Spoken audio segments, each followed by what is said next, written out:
Good evening, everyone. Sorry, good morning, good morning, good morning, everyone. Good morning sir. आवाज clear है आप सबको? Good morning sir. Very good morning, Good very good morning, sir. Morning, good morning, नमस्ते good sir. Morning, good morning. नमस्कार जी sir. नमस्कार, आवाज आ रही है? नमस्कार। बढ़िया बढ़िया, आप लोग सुनाइए कैसे हैं सब? सर बढ़िया सर, हम भी। चलिए। सर आप जिम जाते हो? जिम हाँ जी, सर जिम जाते हो? जिम यार मैं ना बहुत रेगुलर नहीं रह पा रहा हूँ यार। सर कोशिश करता हूँ, फिर भी जब भी पॉसिबल हो पाता है जरूर जाता हूँ, पर रेगुलर नहीं रह पाता हूँ यार। इस चीज का बड़ा दुख है। सर मसल दिखाइए, मसल सब। सर हाँ हाँ, कट ट्राइसेप्स बहुत तगड़ा है। सर जो हम लोग का मेजर टेस्ट हो सर रहा कट दिखाइए अपने हाथ सिलेबस का। पता है आपको? फिर से बोलिए, फिर से बोलिए। सर 2 फरवरी को हम लोग का मेजर टेस्ट है, तो उसका सिलेबस बता सकते हैं? 2 अप्रैल को है आपका मेजर टेस्ट। अरे फरवरी, हाँ हाँ, फरवरी 2 फरवरी को जो मेजर टेस्ट है उसका टेस्ट सिलेबस चाहिए आपको ना? सिलेबस। Yes sir. एक मिनट है, मेरे पास अपडेट आई है, मैं आपको बता देता हूँ, है ना।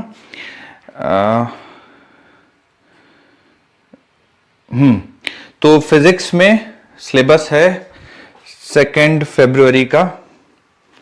करंट इलेक्ट्रिसिटी है, ठीक है, तो करंट चैप्टर आएगा, ठीक है, करंट है। और moving charges and magnetism, moving charges and magnetism, और magnetism and matter. Good morning sir. Good morning. Magnetism and matter, तो ये सिलेबस रहेगा। Good morning sir. Good morning, good morning. Syllabus of 2 Feb, ठीक है। तो ये आपका सिलेबस रहेगा, current, electricity, moving charges and magnetism, magnetism and matter. तो ये आएगा आपका। बता दीजिए। Hello sir. बायो का भी बता दीजिए। किसका? बायो और केमिस्ट्री का। देखिए ठीक है, केमिस्ट्री और बायो का भी बता देता हूं। केमिस्ट्री की तो क्लास आज है, आपकी क्लास केमिस्ट्री की? बच्चों आज क्लास है आप लोग केमिस्ट्री की या नहीं है? रुकिए मैं शेड्यूल देख लेता हूँ। केमिस्ट्री की, तो केमिस्ट्री की है ना, तो आपको सर अपडेट कर देंगे। कौन सी क्लास नहीं आप? अच्छा, आज आपकी सारी दोनों। बॉटनी जूलॉजी को बता दीजिए। हाँ, बॉटनी जूलॉजी बता देता हूँ। बॉटनी का बच्चों मैं बोल देता हूं, बॉटनी का है ना, आप लोग समझ जाइएगा, लिख लीजिएगा। Principles of inheritance and variation, microbes in human welfare, organisms and population, ये बॉटनी का है।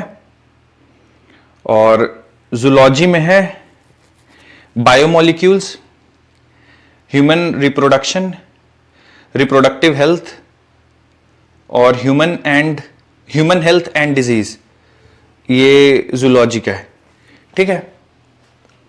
तो बॉटनी और जूलॉजी। Hello sir. हाँ बताइए। सर अपने मसल दिखाना। मसल्स दिखाना? अरे भैया अभी अभी नहीं है यार, जिम करके अभी। केमिस्ट्री का भी बोल दीजिए करना। क्या क्या? जूलॉजी का सिलेबस रिपीट करना। एक सेकंड बच्चों, मैं फिर से बोल रहा हूं, ठीक है। जूलॉजी का सिलेबस आप लोग लिख लीजिएगा। जूलॉजी में है बायोमोलिक्यूल्स हैं, human reproduction, reproductive health, human health and disease, तो ये जूलॉजी का है, ठीक है। माइक्रो केमिस्ट्री बच्ची वो भी बता ही दीजिए।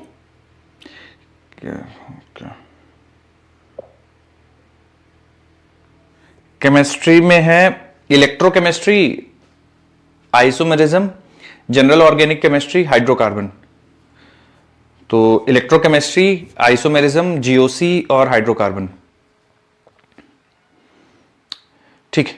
खैर, तो फिजिक्स में ये है आपके, ये चैप्टर हैं, तीनों हो गए। आप प्रैक्टिस करिए, 2 फरवरी का आपको टेस्ट है, ठीक है। उससे पहले हो सकता है हमारा रे ऑप्टिक्स, हाँ हाँ, रे ऑप्टिक्स भी हो जाएगा होपफुली 2 फरवरी से पहले, ठीक। आइए तो बच्चों शुरुआत करते हैं हम लोग।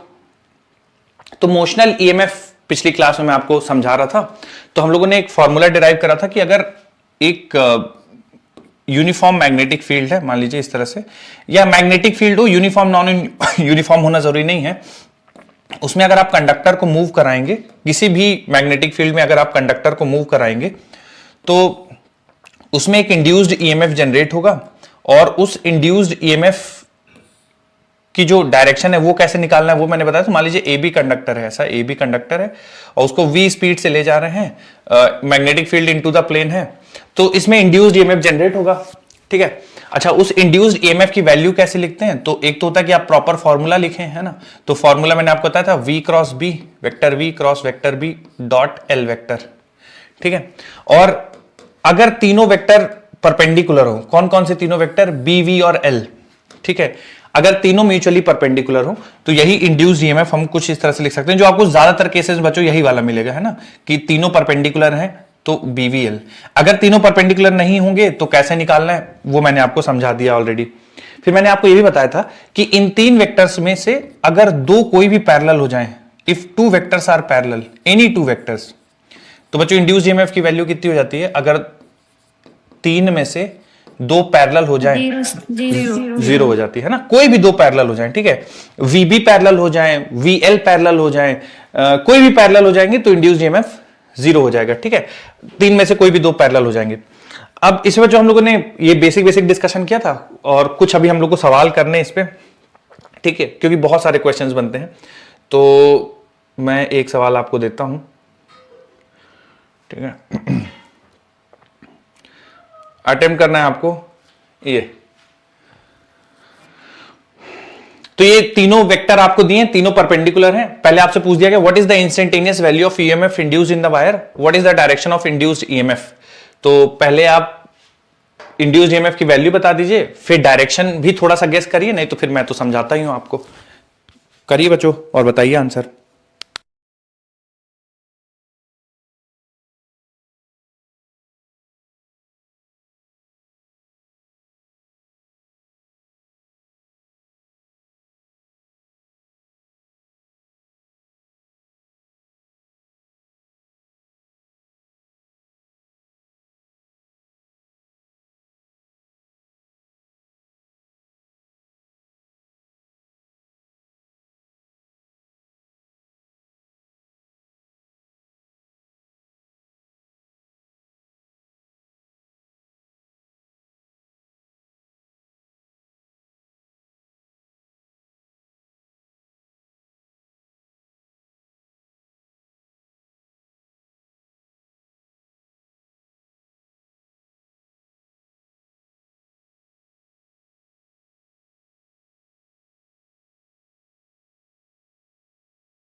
बच्चों आंसर बता दीजिएगा किसी का भी आए तो।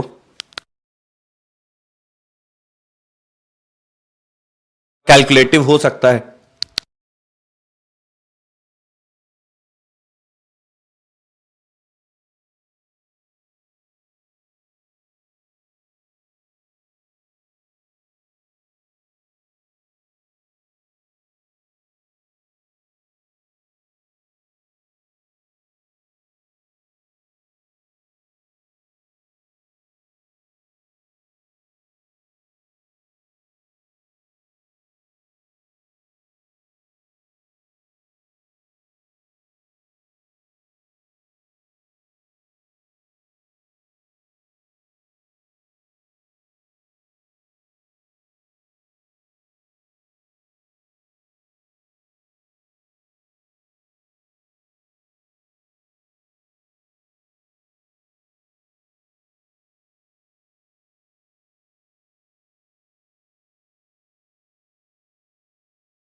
वेस्ट डायरेक्शन में तो इसका पॉजिटिव टर्मिनल होगा और इस डायरेक्शन में जो है उसका नेगेटिव टर्मिनल होगा। सर डायरेक्शन बताया ना ईएमएफ की।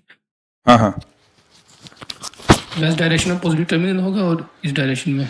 ठीक है। तो सबसे पहले तो इंस्टेंटेनियस ईएमएफ की वैल्यू, तो पहले पार्ट को सॉल्व करते हैं, ठीक है। और किस तरह से सिचुएशन है देखिए थोड़ा सा। बोला है horizontal straight wire length 10 metre extending from east to west is falling with a speed of 5 meter per second at right angles to the horizontal component of Earth's magnetic field। ठीक है, तो अर्थ की मैग्नेटिक फील्ड है और इसकी ये value है, ठीक है। और तो हम लोग बच्चों एक काम करते हैं ना, अर्थ की मैग्नेटिक फील्ड तो नॉर्थ 1.5 into 10 power minus 3 आ रहा है। ठीक, तो इंड्यूस ईएमएफ के लिए बच्चों तीनों आप परपेंडिकुलर है तो बीवीएल यूज कर लेंगे। तो बी का वैल्यू दिया हुआ है 0.3 इंटू 10 की पावर -4, स्पीड 5 से गिर रही है और लेंथ की वैल्यू है 10। बच्चों इसमें कंफ्यूजन तो नहीं था आप लोग को ना, तो ये बन जाएगा 1.5 इंटू 10 की पावर -3 वोल्ट, यानी 1.5 मिली वोल्ट ये बन जाएगा, ठीक है। अब उसके बाद कह रहा है कि what is the instantaneous value of induced EMF in the wire, तो इतनी है। What is the direction of the EMF, ये थोड़ा सा इंटरेस्टिंग है। तो देखिए मैग्नेटिक फील्ड लाइंस जो होंगी वो साउथ से, मतलब बाहर मैग्नेट के नॉर्थ से साउथ जा रही होंगी ना, मैग्नेट के बाहर नॉर्थ से साउथ जा रही होंगी। तो इस तरह से हम लोग कुछ डायरेक्शन ले लेते हैं, नॉर्थ से साउथ ले लेते हैं, ठीक है। तो नॉर्थ ऊपर मानते हैं और नीचे साउथ मानते हैं, ठीक है। नॉर्थ से साउथ कुछ इस तरह से मैग्नेटिक फील्ड लाइंस जा रही हैं। और जो मैग्नेट जो हमारा वायर है वो एक्सटेंड कर रहा है फ्रॉम ईस्ट टू वेस्ट। तो वायर हमारा कुछ इस तरह से ईस्ट टू वेस्ट एक्सटेंड कर रहा है कुछ इस तरह से, ठीक है, ओके। और falling with the speed of 5 metre per second at right angles to the horizontal magnetic field, ठीक है। तो नॉर्थ से साउथ और ईस्ट से वेस्ट और अंदर with into the plane जा रहा होगा, ठीक है। ऐसा मानते हैं कि इन टू द प्लेन जा रहा होगा, ठीक है।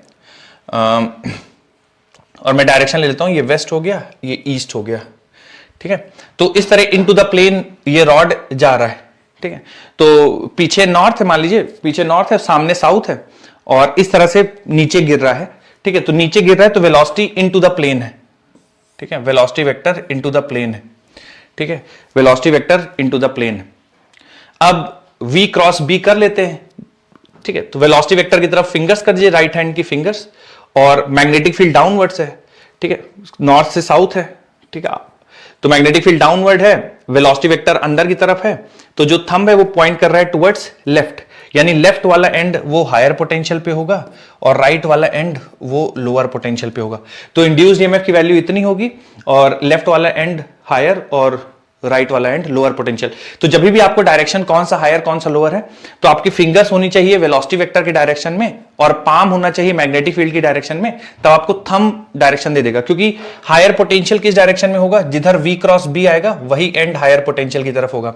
तो पहला फिंगर, चूंकि पहला वेलोसिटी वेक्टर है तो उसकी तरफ फिंगर्स कर लेंगे, है ना। ये इनटू द प्लेन है और मैग्नेटिक फील्ड डाउनवर्ड्स है, इसलिए पाम उसके डायरेक्शन में और थंब पॉइंट कर रहा है टुवर्ड्स लेफ्ट, तो वेस्ट। तो ये कुछ हो जाएगा। डाउट मुझे सर, तो एक डाउट आ रहा था मुझे। बोलिए बोलिए। देखिए उसमें जो अर्थ का जो मैग्नेटिक फील्ड होता है ना, वो साउथ पोल से निकलता है मेरे ख्याल से और नॉर्थ पोल में जो है एंटर करता है।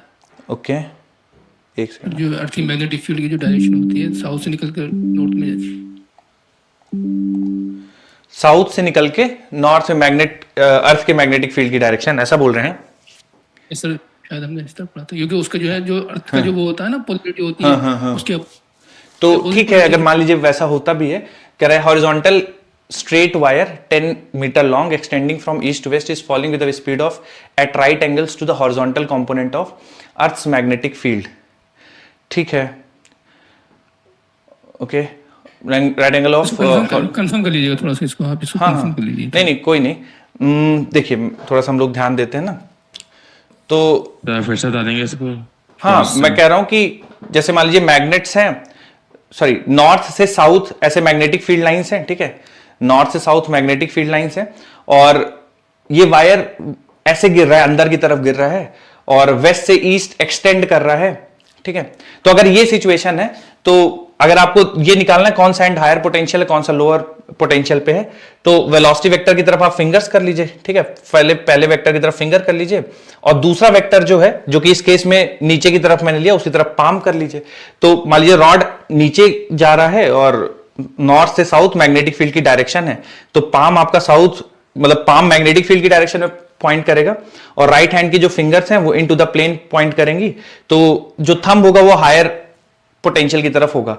तो अगर ये सिचुएशन है कि magnetic velocity of the rod into the plane है और मैग्नेटिक फील्ड लाइंस इस तरह से हैं, तो जो डायरेक्शन ऑफ ये जो हायर पोटेंशियल होगा वो वेस्ट, ये वाला एंड हायर पोटेंशियल होगा और ये वाला एंड लोअर पोटेंशियल होगा। ठीक है, तो आप हमेशा जब भी निकालना चाहते हैं तो पहले वेक्टर की तरफ फिंगर्स करना है, दूसरे वेक्टर की तरफ पाम करना है और फिर जो थंब होगा वो डायरेक्शन आपको हायर पोटेंशियल की तरफ देगा। ठीक है, इसी पे एक और सवाल करते हैं हम लोग, जहां पे आपको डायरेक्शन ऑफ पोटेंशियल निकालनी होगी हायर लोअर।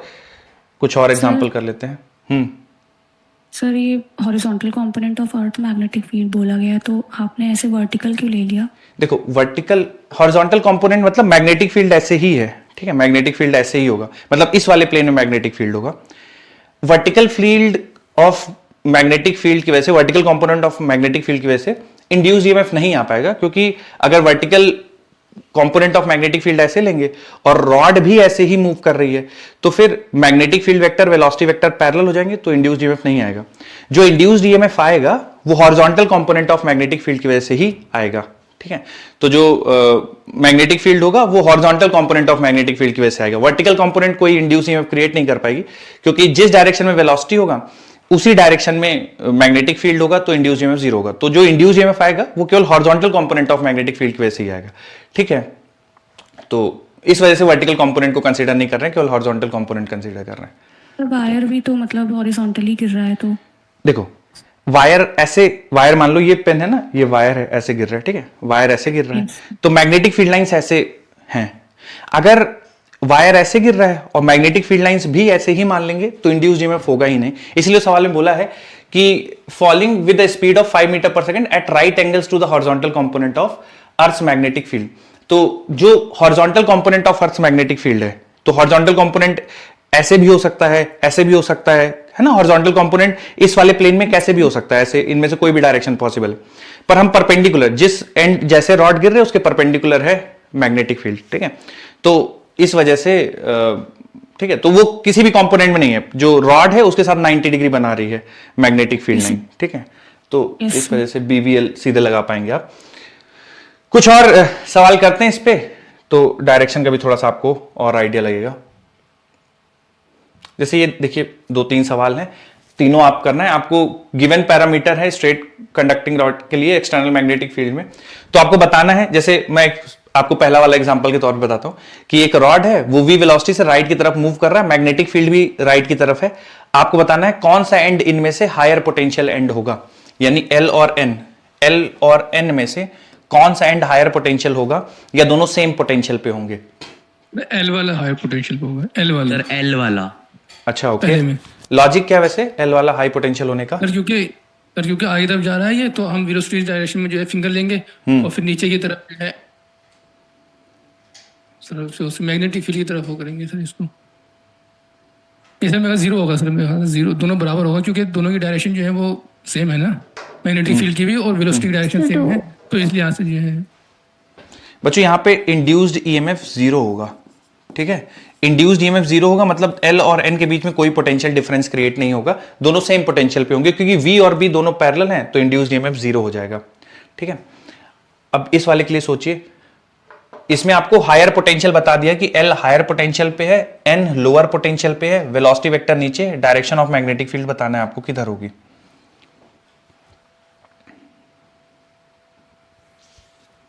सर ऊपर की तरफ होगी direction of magnetic field, out of the plane होगी।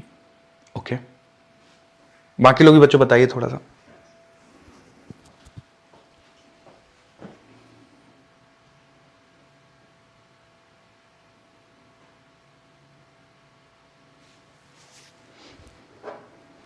आउटसाइड द प्लेन होगा। Sir outward magnetic field plane है। आउटसाइड द प्लेन है। Yes sir, yes sir. Okay, आइए चेक करते हैं। जैसे आप लोग बोल रहे हैं आउटसाइड द प्लेन है, तो वेलोसिटी वेक्टर की तरफ फिंगर्स करना है आपको, मैग्नेटिक फील्ड की तरफ पाम करना है, बिल्कुल थंब पॉइंट कर रहा है टुवर्ड्स एल, इसका मतलब हायर पोटेंशियल पे आउटवर्ड्स ही मैग्नेटिक फील्ड होगी। ठीक बात है। Yes sir. अगला बताइए। सर आपने इनवर्ड का साइन बना दिया। सॉरी, बिल्कुल बिल्कुल आउटवर्ड होगा, आउटवर्ड होगा। अगला वाला बताइए। इनवर्ड होगा सर, इनवर्ड होगा। इनवर्ड होगा, इनटू द प्लेन, इनवर्ड होगा सर। ऐसे इनटू द प्लेन होगा। ठीक है। तो इसमें वेलोसिटी वेक्टर इधर है और आपको एल को हायर पोटेंशियल पे करना है, तो वेलोसिटी वेक्टर की तरफ फिंगर होगा और आपका हायर पोटेंशियल इधर है, तो palm into the plane point कर रही है, तो मैग्नेटिक फील्ड की भी डायरेक्शन इनटू द प्लेन होगा।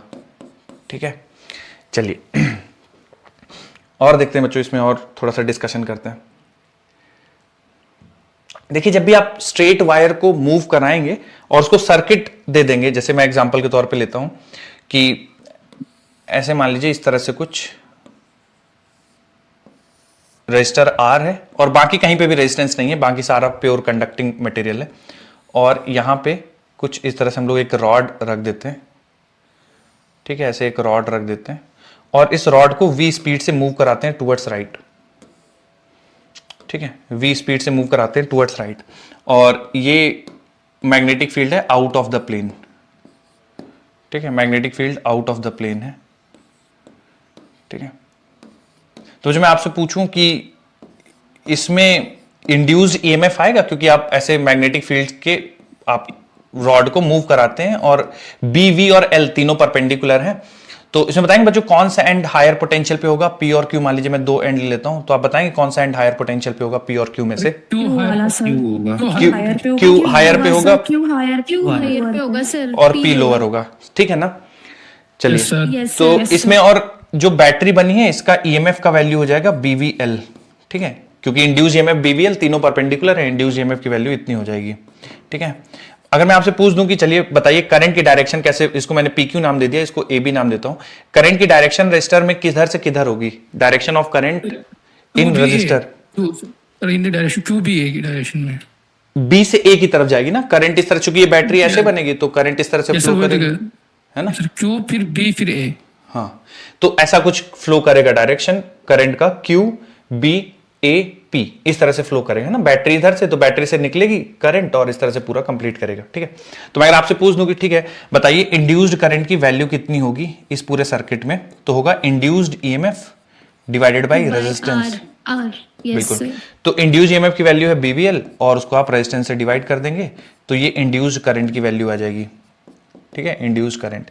अब इंड्यूस्ड करंट आ गया है, अब मान लीजिए इसको आप खींच रहे हैं। ठीक है, तो अब ध्यान से देखिएगा थोड़ा, इंड्यूस्ड करंट की वैल्यू इतनी है और करंट पी से क्यू फ्लो कर रहा है, तो अगर आप इस पे, चूंकि ये मैग्नेटिक फील्ड है और उसमें करंट फ्लो कर रहा है, तो ये कंडक्टर पे फोर्स भी लगना शुरू हो जाएगा। किस फॉर्मूले से, तो जो फोर्स लगेगा वो लगेगा कुछ I times L cross B, तो हम लोग BIL साइन थीटा पढ़ते थे, तो वाला फोर्स लगना शुरू हो जाएगा, क्योंकि हमें पता है कि जब भी किसी करंट कैरिंग कंडक्टर को मैग्नेटिक फील्ड में रखते हैं तो उस पर फोर्स लगता है।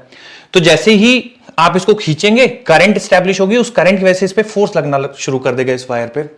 और डायरेक्शन ऑफ फोर्स क्या होगी, तो हम लोगों को पता है डायरेक्शन ऑफ फोर्स हम लोग निकालते हैं L क्रॉस B से। ठीक है, तो L वेक्टर की तरफ आपको फिंगर करना है, मैग्नेटिक फील्ड की तरफ पाम करना चाहिए।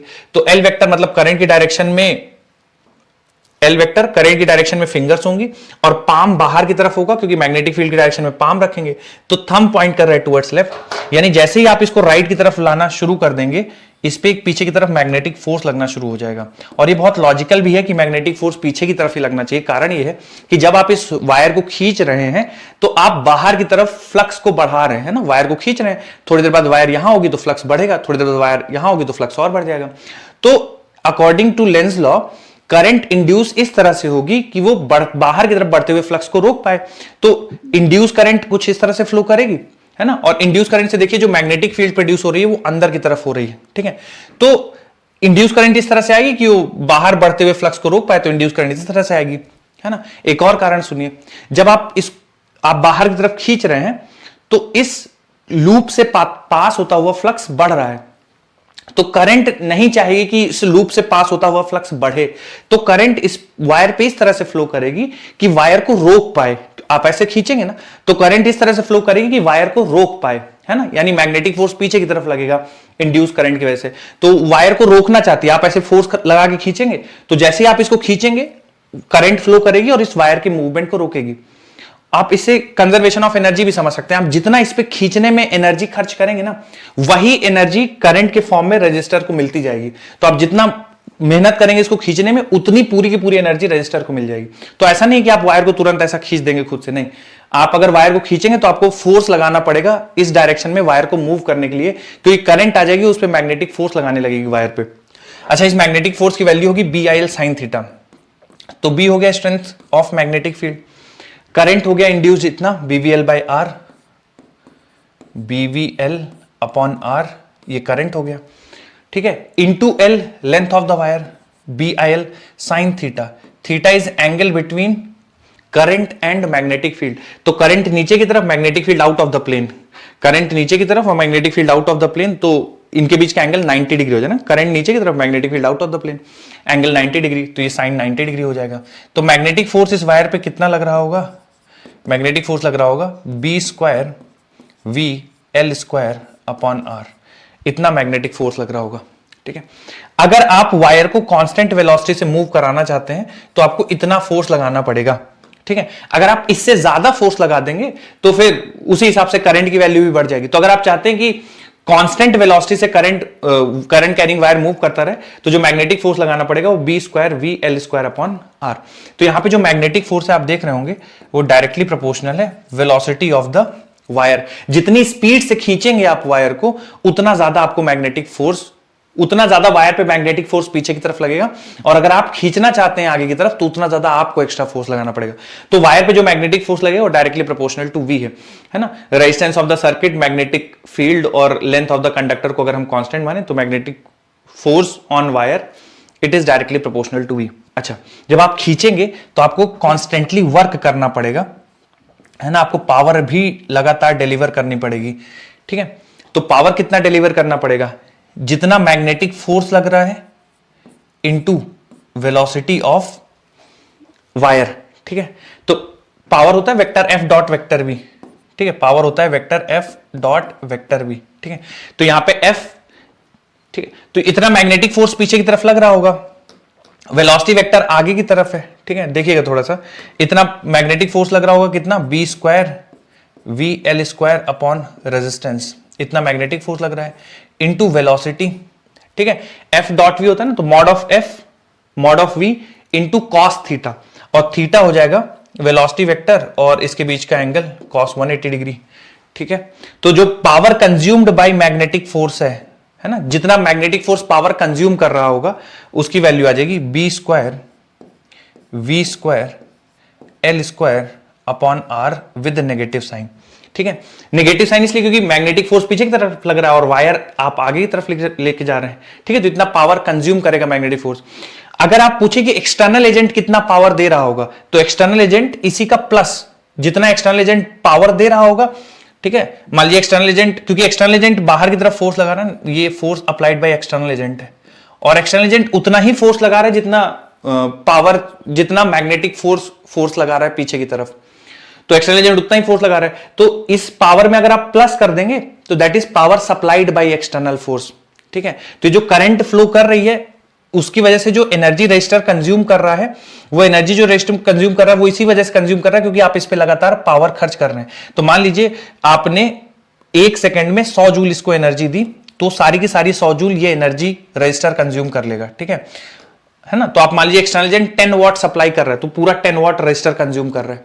The moment external agent stops applying force, जैसे ही एक्सटर्नल एजेंट फोर्स लगाना बंद कर देगा, करंट बंद हो जाएगी और इसमें पावर कंजम्पशन रुक जाएगा, ठीक है। तो याद रखने वाली चीजें क्या है, पहली चीज तो यही है कि मैग्नेटिक फोर्स कितना लग रहा होगा वायर पे जब बाहर की तरफ आ रही होगी। इंड्यूस ईएमएफ तो आपको पता है, ठीक है, इंड्यूस करंट भी आप लोग इजीली निकाल लेंगे। फोर्स का वैल्यू आपको पता होना चाहिए कि जैसे आप इसको बाहर की तरफ खींचेंगे, अंदर की तरफ मैग्नेटिक फोर्स कितना लगेगा, उसके बाद पावर, ठीक है। तो ये माइनस में पावर है क्योंकि मैग्नेटिक फोर्स के अगेंस्ट है वेलोसिटी, इसलिए माइनस में, और एक्सटर्नल एजेंट की डायरेक्शन में है वेलोसिटी, इसलिए प्लस हो जाएगा। अगर आपसे पूछ दे कि एक्सटर्नल एजेंट कितना पावर सप्लाई कर रहा होगा, तो power supplied by external agent हो जाएगा B² V² L² divide by resistance. तो power external it is directly proportional to square of velocity, ठीक है। तो ये थोड़ा सा ध्यान रखिएगा, नोट कर लीजिए, इस पे सवाल करेंगे तो आप लोग थोड़ा सा आइडिया लगेगा। इसमें वेलोसिटी कंटिन्यूअसली डिक्रीज होगी ना, अगर हम एक इसको क्लिक कर दें, ऐसा मान लीजिए हम खींचे ना कांस्टेंट, ठीक है, हम ऐसा एक मान लीजिए ऐसा क्लिक कर दें इसको, है ना, मार दें ऐसा केवल, तो मान लीजिए 10 मीटर पर सेकंड हमारे क्लिक से 10 मीटर पर सेकंड मिली, तो धीरे धीरे 10 मीटर पर सेकंड 8 9 7 6 5 4 3 2 1 0 हो जाएगी। और जितनी आपने एनर्जी दी होगी यहाँ पे वो सारी की सारी रजिस्टर उतनी एनर्जी कंज्यूम कर लेगा। मान लीजिए आपने ऐसा क्लिक किया तो वायर को मिल गई 100 जूल एनर्जी, तो धीरे धीरे घटते घटते 100 से 50 40 30 20 0, और वो पूरी 100 जूल तब तक ये कंज्यूम कर लेगा रजिस्टर। तो हाँ, घटती जाएगी। अगर आप कांस्टेंट, आप इधर फोर्स नहीं लगा रहे हैं, केवल ऐसा मार दिए तो धीरे धीरे वेलोसिटी घटते घटते फाइनली 0 हो जाएगी। बिल्कुल ठीक बात है। अगर आप चाहते हैं कि v वेलोसिटी से चलता रहे तो आपको इतना फोर्स लगाना पड़ेगा। आप चाहते हैं कि v स्पीड से चलता रहे तो आपको इतना पावर देना पड़ेगा, b square L square upon r। Excuse me sir, बोलिए सर एक बार बैक स्लाइड करना, डायरेक्शन वाली। कौन सी वाली? Sir direction of magnetic field बताना था जो रोड में। ओके हाँ ठीक है, आप लिख लीजिए फिर मैं लगाता हूं।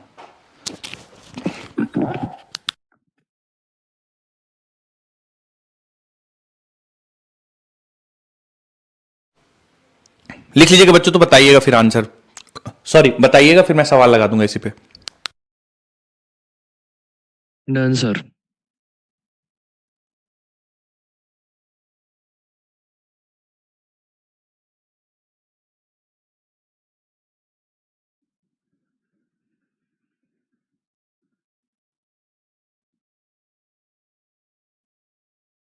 एक्सक्यूज मी सर,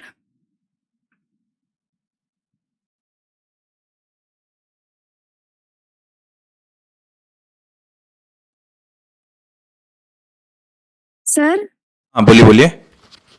सर हमारी क्लास डिस्कनेक्ट हो गई थी, आप इसे एक बार फिर से समझा दो। बिल्कुल बिल्कुल बिल्कुल, लिख लीजिए, मैं समझाता हूं।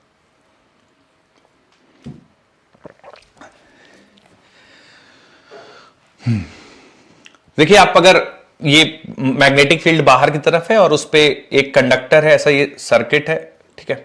सर्किट क्या है मतलब, ये मान लीजिए कि ऐसा वायर का फ्रेम है, इस पूरे वायर का फ्रेम रजिस्टर आर है और इस कंडक्टर को हम बाहर की तरफ, राइट की तरफ खींच रहे हैं। तो अगर आप इसको बाहर की तरफ खींचेंगे तो इसमें इंड्यूस ईएमएफ आएगा, उसकी वैल्यू होगी बीवीएल, क्योंकि मैग्नेटिक फील्ड वेलोसिटी और लेंथ परपेंडिकुलर है, बीवीएल।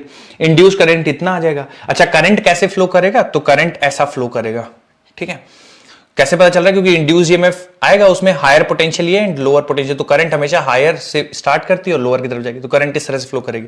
आप करंट का डायरेक्शन ऐसे भी सोच सकते हैं कि अगर वायर को आप राइट की तरफ ले जाएंगे तो इंड्यूस करंट अपोज करती है रीजन का जिसने इसको प्रोड्यूस किया है, तो इसका वायर का राइट की तरफ जाना ही कारण है इंड्यूस करंट का आना। तो इंड्यूस करंट इस तरह से डेवलप होगी कि उसको अपोज कर पाए। तो इस वायर पे मैग्नेटिक फोर्स पीछे की तरफ लगेगा, एक्सटर्नल एजेंट फोर्स बाहर लगाएगा, मैग्नेटिक फोर्स वायर पे पीछे की तरफ लगेगा, ठीक है। उस मैग्नेटिक फोर्स की वैल्यू कितनी होगी? तो BIL sin थीटा है ना, तो B पता है, I रख देंगे और L sin थीटा, तो इतना मैग्नेटिक फोर्स लगेगा। अब ये जो मैग्नेटिक फोर्स है, इतना ही एक्सटर्नल एजेंट को फोर्स लगाना पड़ेगा अगर आप चाहते हो कि वायर कांस्टेंट वेलोसिटी से मूव करती रहे। तो ये मैग्नेटिक फोर्स है, कई बार सवाल में आपसे पूछ देगा एक्सटर्नल एजेंट कितना फोर्स लगाए, तो इतना ही फोर्स एक्सटर्नल एजेंट लगाएगा ताकि वायर कांस्टेंट वेलोसिटी से मूव करती रहे। पावर कितना कंज्यूम होगा, कितना रेजिस्टेंस पावर कंज्यूम करेगा? तो power consumed by resistance B square V square L square upon R, या फिर power supplied by external agent, it will be B square V square L square upon R। Power supplied by external agent कैसे है? तो power कैसे निकाल रहे हैं? तो F डॉट V है ना, फोर्स इंटू वेलोसिटी। तो एक्सटर्नल एजेंट इतना पर यूनिट टाइम एनर्जी देगा और वो एनर्जी कंज्यूम कौन करेगा? रजिस्टर। तो कई बार सवाल में पूछ लेता है कि power given by external agent, तो भी ये फॉर्मूला है, पावर कंज्यूम्ड बाय रेजिस्टेंस, तो भी यही फॉर्मूला लगाएंगे। एक सवाल करते हैं, थोड़ा सा आपको आइडिया लगेगा। चेंज कर सकते हैं क्या बच्चों स्लाइड? नहीं है, लिख रहे हैं? सर ये सर हो गए। अच्छा ओके, लिख लीजिए जल्दी से। सर। ओके, हाँ कोई इसमें डाउट कुछ पूछना चाह रहे थे, बोलिए।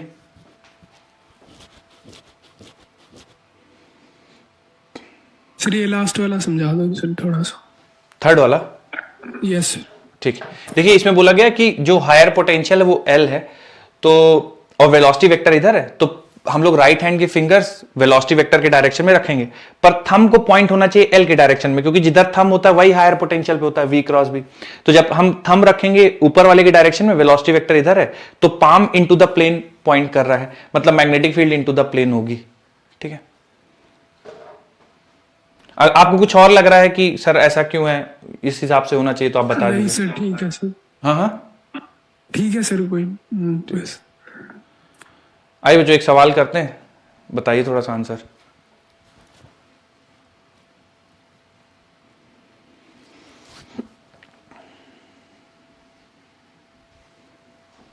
ये 32 ओम है।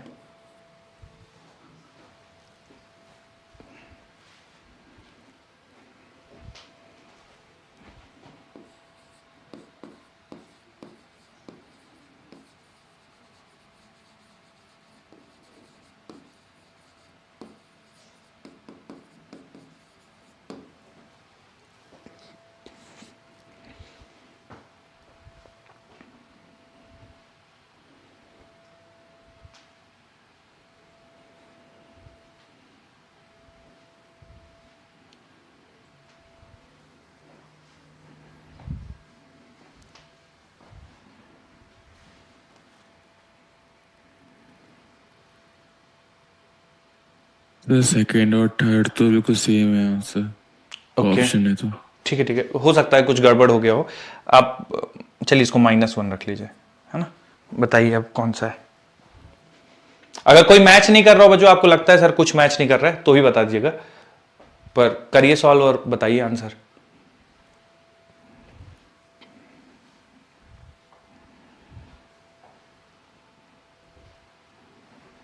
D option. डी ऑप्शन है, ओके।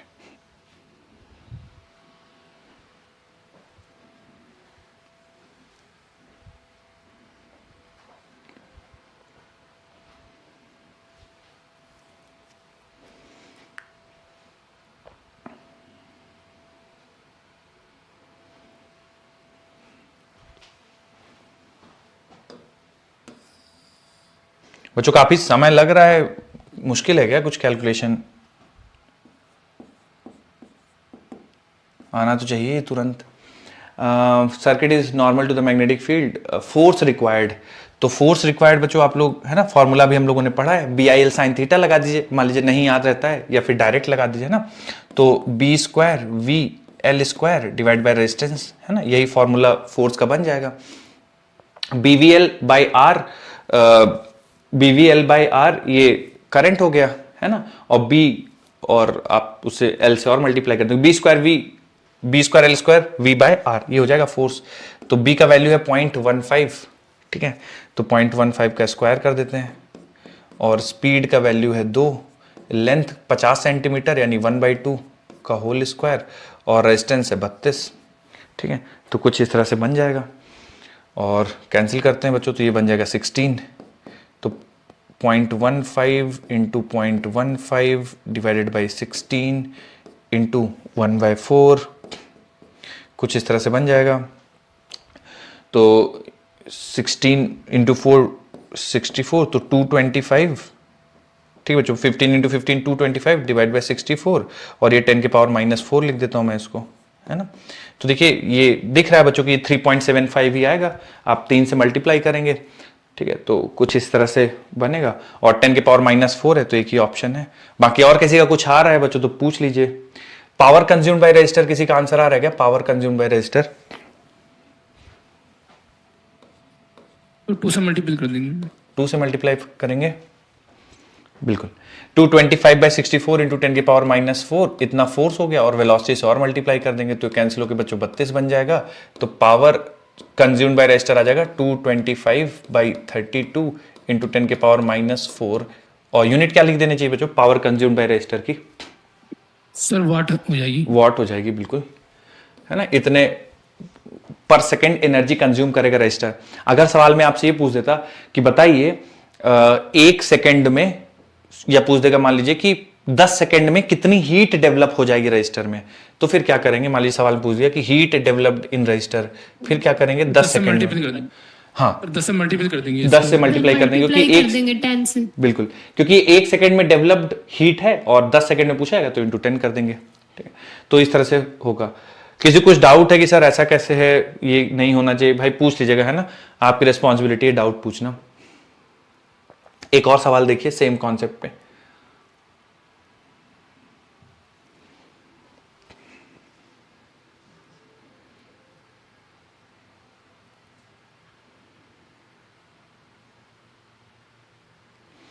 अब बच्चों ना, आप इसको भूल जाएगा, इसमें कुछ भी इंड्यूस्ड ईएमएफ नहीं आएगा, इसमें कुछ भी इंड्यूस्ड ईएमएफ नहीं आएगा। कारण क्या है, कोई बताना चाहेगा बच्चों? जैसे मैं इस वायर को नाम दे देता हूँ, इस लूप को PQRS नाम देता हूँ। तो दोनों की वेलोसिटी की और उनकी डायरेक्शन सेम है ना सर? वेलोसिटी और लेंथ की डायरेक्शन सेम है, बहुत बढ़िया। तो इस वजह से कोई भी इसमें इंड्यूस्ड ईएमएफ नहीं आएगा PQ और SR में, केवल PS में इंड्यूस्ड ईएमएफ आएगा। QR में क्यों नहीं आएगा इंड्यूस्ड ईएमएफ, इसमें क्यों नहीं आएगा QR में? क्योंकि वो मैग्नेटिक फील्ड के बाहर है। ठीक है, Yes, तो मैग्नेटिक फील्ड को केवल यही वायर PS ही मैग्नेटिक फील्ड लाइंस को कट कर रही है। QR में तो इधर तो मैग्नेटिक फील्ड ही नहीं है, तो इंड्यूस्ड ईएमएफ का काम ही खत्म, केवल PS ही कट कर रहा है, तो उसी में इंड्यूस्ड ईएमएफ आएगा। कितना फोर्स लगाना पड़ेगा? Resistance of the loop is 1 ohm, तो ये 1 ओम है। Resistance of the loop is 1 ओम।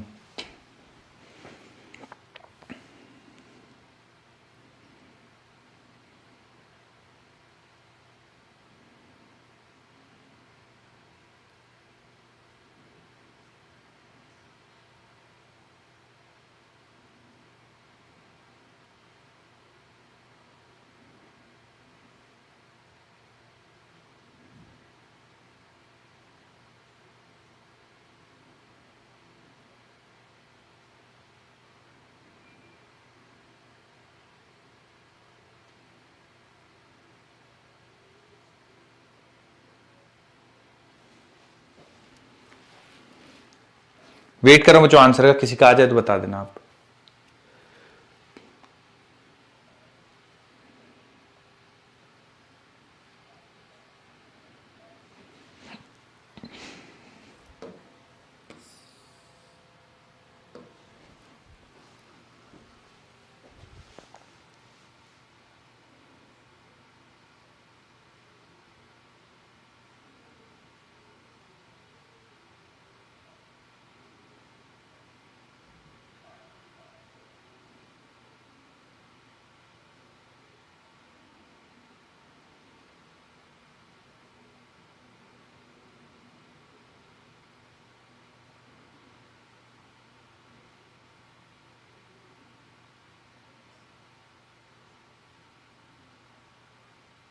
तुम्हारा आंसर मैच नहीं कर रहा था। ओके, चलिए मैं पहले सॉल्व उसकी करता हूं। वैल्यू पहले वाला लगा, लेकिन आंसर पहले फर्स्ट वाला आंसर है। तो फर्स्ट ऑप्शन आ रहा है। फर्स्ट ऑप्शन है, ओके। फर्स्ट ऑप्शन आ रहा है, yes, sir। पावर गलत आ रही है। If you want to move loop with a constant velocity then required mechanical force पूछा गया है, पावर तो नहीं पूछा गया, फोर्स पूछा गया है। चेक करते हैं। मतलब 10 की पावर गलत आ रही है। अच्छा, 10 की पावर गलत आ रही है, ओके ओके, गॉट इट। तो इसमें B² VL² अपॉन R, ठीक है। तो स्ट्रेंथ ऑफ मैग्नेटिक फील्ड की वैल्यू कितनी दे रखी है सवाल में? 0.5, तो 0.5 इंटू 0.5, और वेलोसिटी ले जा रहे हैं 1 सेंटीमीटर पर सेकेंड, तो 10 की पावर -2। लेंथ की वैल्यू है 3 सेंटीमीटर, तो 3 इंटू 10 की पावर -2, तो 9 इंटू 10 की पावर -4, ठीक है। और डिवाइड बाय रेजिस्टेंस सवाल में दे रखा है 1 ओम। अच्छा, ये हो सकता है ना, ये 1 ओम ये गड़बड़ हो सकता है, देख लेते हैं। तो ये आ जाएगा 25, है ना, 25 और 225 हो जाएगा, और 2.25 इसको लिख देंगे, और 10 के पावर -6, ठीक है। इतना न्यूटन फोर्स लगेगा। आप लोग का क्या आ रहा था बच्चों? अगर हम ये 1 ओम लेके चलते हैं तो कितना आ रहा था आप लोग को? सर यही आ रहा था। ये आ रहा ये आ था। रहा था। ठीक है, 2.25 इंटू 10 के पावर -6 न्यूटन, इतना मैग्नेटिक फोर्स लग रहा है। चलिए, और बच्चों अगर हमें इसको कांस्टेंट पावर, अगर आपसे सवाल में पूछ दे कि बताइए पावर कितना देना पड़ेगा ताकि ये कांस्टेंट वेलोसिटी से मूव करता रहे, तो आप इसमें वेलोसिटी से और मल्टीप्लाई कर देंगे, तो 10 पावर -2 से 10 की multiply पावर -2 से मल्टीप्लाई। 10 के पावर -2 से मल्टीप्लाई कर देंगे, ठीक है। तो -6 इंटू 10 के पावर -2, तो इतने वॉट, इतनी पावर पर सेकेंड एक्सटर्नल एजेंट को देना पड़ेगा, तब ये कांस्टेंट वेलोसिटी से मूव करेगा, ठीक है। अब बच्चों ये तो हो गया कि स्ट्रेट वायर मूव कर रहा है, ये तो क्या होगा? मान लीजिए स्ट्रेट वायर नहीं है, कुछ ऐसे रैंडमली शेप्ड वायर है, कुछ इस तरह से रैंडम शेप्ड वायर है और आप इसको मूव करा रहे हैं, ठीक है। यूनिफॉर्म मैग्नेटिक फील्ड है, इनटू द प्लेन लीजिए या आउट ऑफ द प्लेन, कैसे भी लीजिए, ठीक है। और यूनिफॉर्म मैग्नेटिक फील्ड में कुछ इस तरह से वायर है और एक एंड मान लेते हैं ए है, दूसरा एंड बी है, इस तरह से एक कंडक्टिंग वायर है, आप इसको मूव करा रहे हैं और मूव कराने की डायरेक्शन भी कुछ भी ले सकते हैं आप। मान लीजिए मैं अपवर्ड से ले लेता हूं, ठीक है। मूव करने की जो वायर की डायरेक्शन है वो लेट्स से अपवर्ड है। तो बच्चों आप लोग गेस करेंगे क्या कि क्या होने वाला होगा? एक इस तरह का कॉन्सेप्ट हम लोग कर चुके हैं, force on random shaped wire. तो उसमें जो करते थे, हाँ बताना चाहेगा कोई? दोनों एंड को कनेक्ट कर देंगे सर, बिल्कुल। दोनों यस end। सर, एक ए और बी को कनेक्ट। दोनों एंड्स को कनेक्ट कर देंगे। तो मान लीजिए मैं ए से बी को कनेक्ट कर देता हूं, ठीक है। अब इसमें ये मत परेशान होइए कि सर करंट की डायरेक्शन क्या है। करंट की डायरेक्शन कुछ नहीं होगी। करंट की डायरेक्शन उस वाली वायर में गिवन होती थी जब हम फोर्स निकाल लेते। यहां पे इंड्यूस्ड ईएमएफ निकालना है, ठीक है। तो अब बाकी जो पहले वाला वायर था आप उसको भूल जाइए, ऐसा मान लीजिए कि एग्जिस्ट ही नहीं करता। इसके इक्विवेलेंट आपने यहां पे ड्रॉ कर लिया है। अब सर वेलोसिटी की डायरेक्शन, जैसे उसको वर्टिकली अपवर्ड ले जा रहे थे तो ऐसे ही कंसीडर कर लीजिए कि इसको भी वर्टिकली अपवर्ड ही ले जा रहे हैं, ठीक है। तो इसमें बताना चाहेंगे बच्चों डायरेक्शन ऑफ इंड्यूस्ड ईएमएफ किधर होगी अगर इसको v वेलोसिटी से अपवर्ड ले जाते हैं तो? ए पे हायर पोटेंशियल होगा, ए पे हायर हाँ, ए पे हायर पोटेंशियल होगा। वेलोसिटी वेक्टर की तरफ फिंगर्स करेंगे, palm in the direction of magnetic field, thumb point कर रहा है लेफ्ट की तरफ, लेफ्ट एंड पे ए है तो ए हायर पोटेंशियल पे हो जाएगा और बी लोअर पोटेंशियल पे हो जाएगा, ठीक है। इस तरह से निकालेंगे। और इंड्यूस्ड ईएमएफ की वैल्यू कितनी होगी? इंड्यूस्ड ईएमएफ होगा वैसे ही v cross b dot L vector होगा, ठीक है। लेकिन अगर तीनों परपेंडिकुलर हैं तो आप इंड्यूस्ड ईएमएफ लिख सकते हैं b v और l की जगह लिखा जाएगा l इफेक्टिव, ठीक है। BVL L की जगह लिखा जाएगा L इफेक्टिव। L इफेक्टिव क्या होगा? ये A से B तक की जो दूरी है वो L इफेक्टिव रहेगा। यहां पे भी if all three are perpendicular, if all three are perpendicular to each other. अब इसमें भी वो चीज वैलिड है कि अगर तीन में से कोई दो, L इफेक्टिव, V और B, इन तीन में से कोई दो अगर परपेंडिकुलर, सॉरी कोई भी दो पैरेलल हो जाएंगे तो इंड्यूस्ड ईएमएफ जीरो हो जाएगा। इफ एनी टू पैरेलल, तो इसका मतलब है कि इंड्यूस्ड ईएमएफ जीरो हो जाएगा, ठीक है। तो L इफेक्टिव, V और B, तो कुल मिला के अगर रैंडमली शेप्ड वायर रखी है तो पूरी वायर को आप रिप्लेस कर दीजिए एक कंडक्टर से, वही आपका उसी को आप L इफेक्टिव मान लीजिएगा, उसी से आप इंड्यूस्ड ईएमएफ की वैल्यू निकालिएगा, ठीक है। नोट कर लीजिए, इस पे भी एक सवाल करते हैं फिर थोड़ा सा आइडिया लगेगा आपको।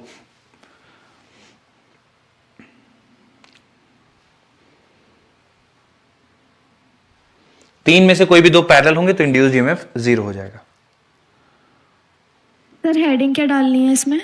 नोट बना के आप आगे लिख लीजिए, कुछ हेडिंग मत डालिए, नोट बना के आगे लिख लीजिए। रैंडम शेप्ड वायर होगा तो फिर इंड्यूस्ड ईएमएफ कुछ इस तरह से होगा।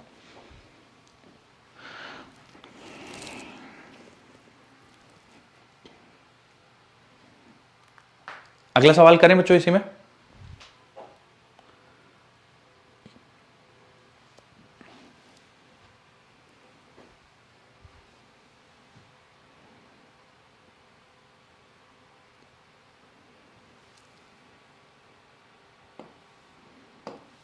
बच्चों ये पहले केस के लिए बता दीजिए इंड्यूस्ड ईएमएफ कितना होगा for first case induced EMF,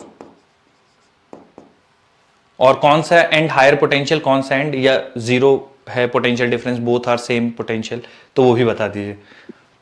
L higher potential पे होगा और 2 आर वीवी। तो इसमें देखिए बच्चों आप एल से एन को मिला दीजिए, ठीक है। एल इफेक्टिव ये हो गया, बाकी सेमी सर्कल को आप भूल जाइए। अब ऐसा है कि केवल एल एन वायर है उसको राइट की तरफ ले जा रहे हैं, तो चूंकि वी बी एल तीनों परपेंडिकुलर है तो इंड्यूस्ड ईएमएफ हो जाएगा B V L. B strength of magnetic field, V velocity से जा रहे हैं और लेंथ की वैल्यू हो जाएगी 2r, तो ये आंसर आ जाएगा बी वी 2r, ठीक है। चलिए और इसके लिए बता दीजिए सेकेंड वाले केस के लिए इंड्यूस्ड ईएमएफ।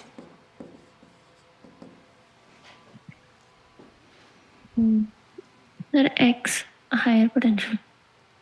अच्छा हायर एंड पे ये देखिए V की तरफ फिंगर्स करिए, B की तरफ पाम करिए, तो थंब पॉइंट कर रहा है ऊपर की तरफ, तो L हायर पोटेंशियल पे है यहां पे और N लोअर पोटेंशियल पे है। अगले केस के लिए बताइए आप लोग, सेकंड केस के लिए। इसमें पहले तो इंड्यूस्ड ईएमएफ की वैल्यू कितनी होगी, कौन एंड हायर कौन लोअर, वो तो बाद में है। पहले इंड्यूस्ड ईएमएफ बताइए कितना होगा। एल इफेक्टिव की वैल्यू कितना रखेंगे? BV 2L sin theta. तो into 1 plus sine theta into VB। देखिए एल इफेक्टिव जो होगा, एक तो ये हो जाएगा आपका ये वाला लेंथ है ना, और ये वाली लेंथ ये एल है, तो जो ये लेंथ होगी वो एल साइन थीटा, ये भी एल साइन थीटा, तो ये जो टोटल लेंथ हो जाएगी वो 2L साइन थीटा के बराबर हो जाएगी। अच्छा 2L साइन थीटा तो है ही, उसके साथ L भी जुड़ा हुआ है, तो 2L plus 2L sine theta, L effective की जगह ये आएगा 2L plus 2L sine theta. तो L और N के बीच में जो इंड्यूस्ड ईएमएफ है वो BV 2L ये हो गया, L प्लस L 2L ये हो गया, और 2L साइन थीटा ये हो गया। अच्छा कौन सा एंड हायर पोटेंशियल, तो V magnetic field into the plane है, उसकी तरफ पाम हो गया। L हायर, अच्छा इसमें देखो अगर X और Y के बीच में पूछा जाएगा तो बच्चों फिर 2L नहीं ऐड करेंगे, अगर L और N के बीच में पूछा जाएगा तो फिर 2L ऐड करेंगे। तो जैसे मैंने लिखा है तो ये इंड्यूस्ड ईएमएफ है बिटवीन L एंड N, ठीक है, और L हायर पोटेंशियल पे होगा, N लोअर पोटेंशियल पे होगा, तो ये हो जाएगा। चलिए आप रिपीट कीजिए, आपने क्या बोला था, थोड़ा सा रिपीट कर दीजिए सर उसको। X और Y के बीच में निकालेंगे तो फिर 2L नहीं ऐड करेंगे, और अगर L और N के बीच में निकालेंगे तो 2L साइन थीटा और ये L भी ऐड हो जाएगा। ये मैंने L और N के बीच में लिखा है, X Y के बीच में निकालेंगे तो केवल इतना ही रहेगा, और X हायर पोटेंशियल पे हो जाएगा। Thank you sir. थर्ड वाले के बारे में बच्चों कुछ कहना चाहेंगे आप लोग, थर्ड वाले के बारे में?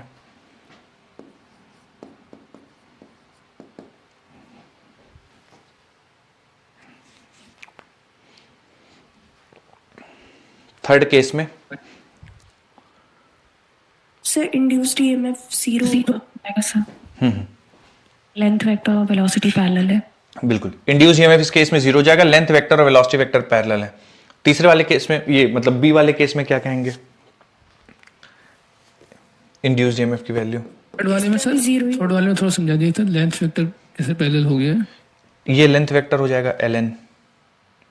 अच्छा सर समझ गए सर, लेकिन एक परपेंडिकुलर भी तो आएगा ना किसके परपेंडिकुलर? सर वेलोसिटी डायरेक्शन में नहीं समझ आ देखिए गया। वेलोसिटी का डायरेक्शन ये है और लेंथ का डायरेक्शन भी ऐसा है, दोनों पैरेलल हैं, तो इंड्यूस ईएमएफ 0 हो जाएगा। Sir yes. यहाँ पे देखिए, इसमें भी देखिए लेंथ पैरेलल है वेलोसिटी वेक्टर के, तो यहाँ पे भी इंड्यूस्ड ईएमएफ 0 हो जाएगा क्योंकि वेलोसिटी और लेंथ का डायरेक्शन पैरेलल है। अच्छा इसके बारे में क्या कहेंगे लास्ट वाले केस में, सी? 0 होगा। ये भी 0 होगा, तो सेकंड वाले के सारे केसेस 0 होंगे क्योंकि फिर से L और N और वेलोसिटी वेक्टर पैरेलल हैं, तो इंड्यूस्ड ईएमएफ 0 हो जाएगा। ठीक, तो इस तरह से, तो कभी भी रैंडम शेप्ड वायर है तो पूरी वायर को आप भूल करके जो एंड्स हैं उनको ज्वाइन कर दीजिए, वो आपका L इफेक्टिव होगा। तीनों म्यूचुअली परपेंडिकुलर है तो BVL आप लगा दीजिए, सीधा सीधा आंसर आ जाएगा। सर रुकना, अभी चाहिए अभी लिखिए हुआ नहीं है अभी। लिखिए।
बढ़े आगे।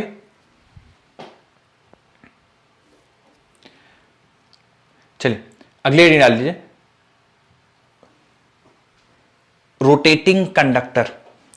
तो जैसे अभी मूव करा रहे थे हॉरिजॉन्टल में, अब कोई एक कंडक्टर है जो रोटेट कर रहा है मैग्नेटिक फील्ड में, उसमें किस तरह से इंड्यूस्ड ईएमएफ होगा उसकी वैल्यू निकालते हैं।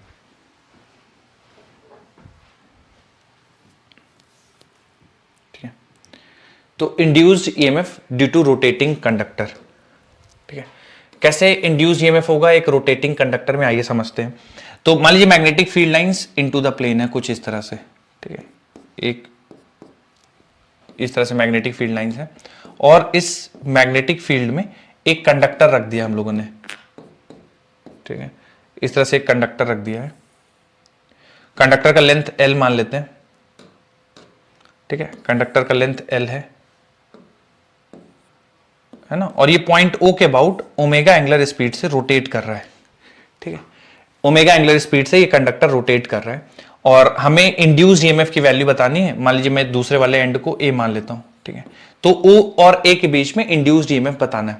ठीक है, तो देखिए डायरेक्शन निकालना बिल्कुल आसान है। जैसे इस मोमेंट पे देखेंगे तो रॉड इधर जा रही है, नीचे की तरफ जा रही है रॉड, इस मोमेंट पे है ना, रॉड नीचे की तरफ जा रहा है, तो V क्रॉस B करना है, तो V वेलोसिटी वेक्टर की तरफ आप फिंगर्स कर लीजिए और पाम मैग्नेटिक फील्ड की तरफ, तो थंब टुवर्ड्स राइट है, तो A वेक्टर हायर पोटेंशियल पे होगा और O वेक्टर लोअर पोटेंशियल पे होगा। हमेशा ऐसा होगा ऐसा जरूरी नहीं है, पर मान लीजिए मैग्नेटिक फील्ड की डायरेक्शन में बदल दूंगा तो फिर पोलैरिटी चेंज हो जाएगी। पर आपको अगर निकालना है तो जिस डायरेक्शन में रॉड जा रही है उस डायरेक्शन में V रखिए, पाम मैग्नेटिक फील्ड की डायरेक्शन में, थंब आपको बता देगा कौन सा हायर पोटेंशियल पे। तो A हायर पोटेंशियल पे है, O लोअर पोटेंशियल पे। अब लेकिन ये इंड्यूस्ड ईएमएफ की वैल्यू कितनी आएगी, तो जो इंड्यूस्ड ईएमएफ की वैल्यू आती है that is 1/2 B omega L square. ठीक है, जहां पे B strength of magnetic field है, ओमेगा जिस एंगुलर स्पीड से घुमा रहे हैं और L length of the wire है, तो B omega L square by 2 ये कुछ इंड्यूस्ड ईएमएफ की वैल्यू आती है। कैसे आती है बच्चों, देखिए निकालना बहुत मुश्किल नहीं, आसान है। आप x डायरेक्शन पे, x डिस्टेंस पे आप ऐसे एक एलिमेंट कंसीडर कर लीजिए। ठीक है, एक x दूरी पे एक एलिमेंट कंसीडर कर सकते हैं dx थिकनेस का।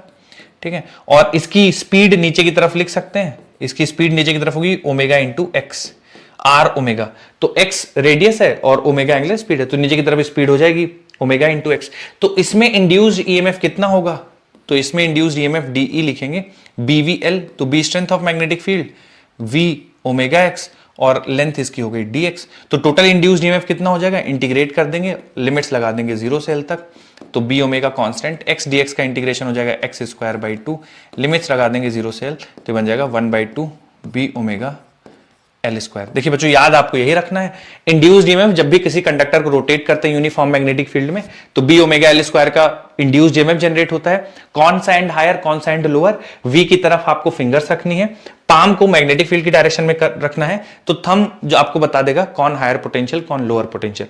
नोट कर लीजिए बच्चों, फिर आगे इसी में डिस्कशन करते हैं। किसी कुछ डाउट हो तो पूछ लीजिए।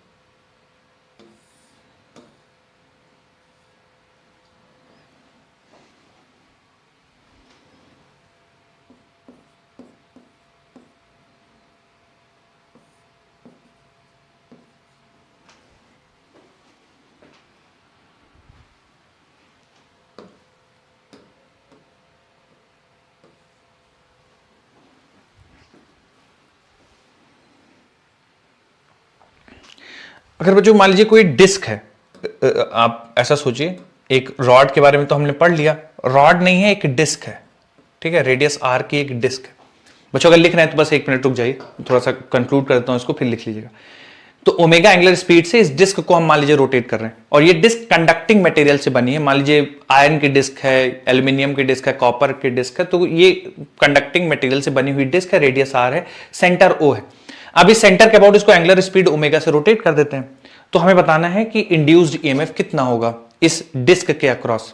तो ध्यान से देखिएगा, आप ऐसा मान लीजिए कि ये जो डिस्क है ये इनफाइनाइट नंबर ऑफ रॉड से बनी हुई है।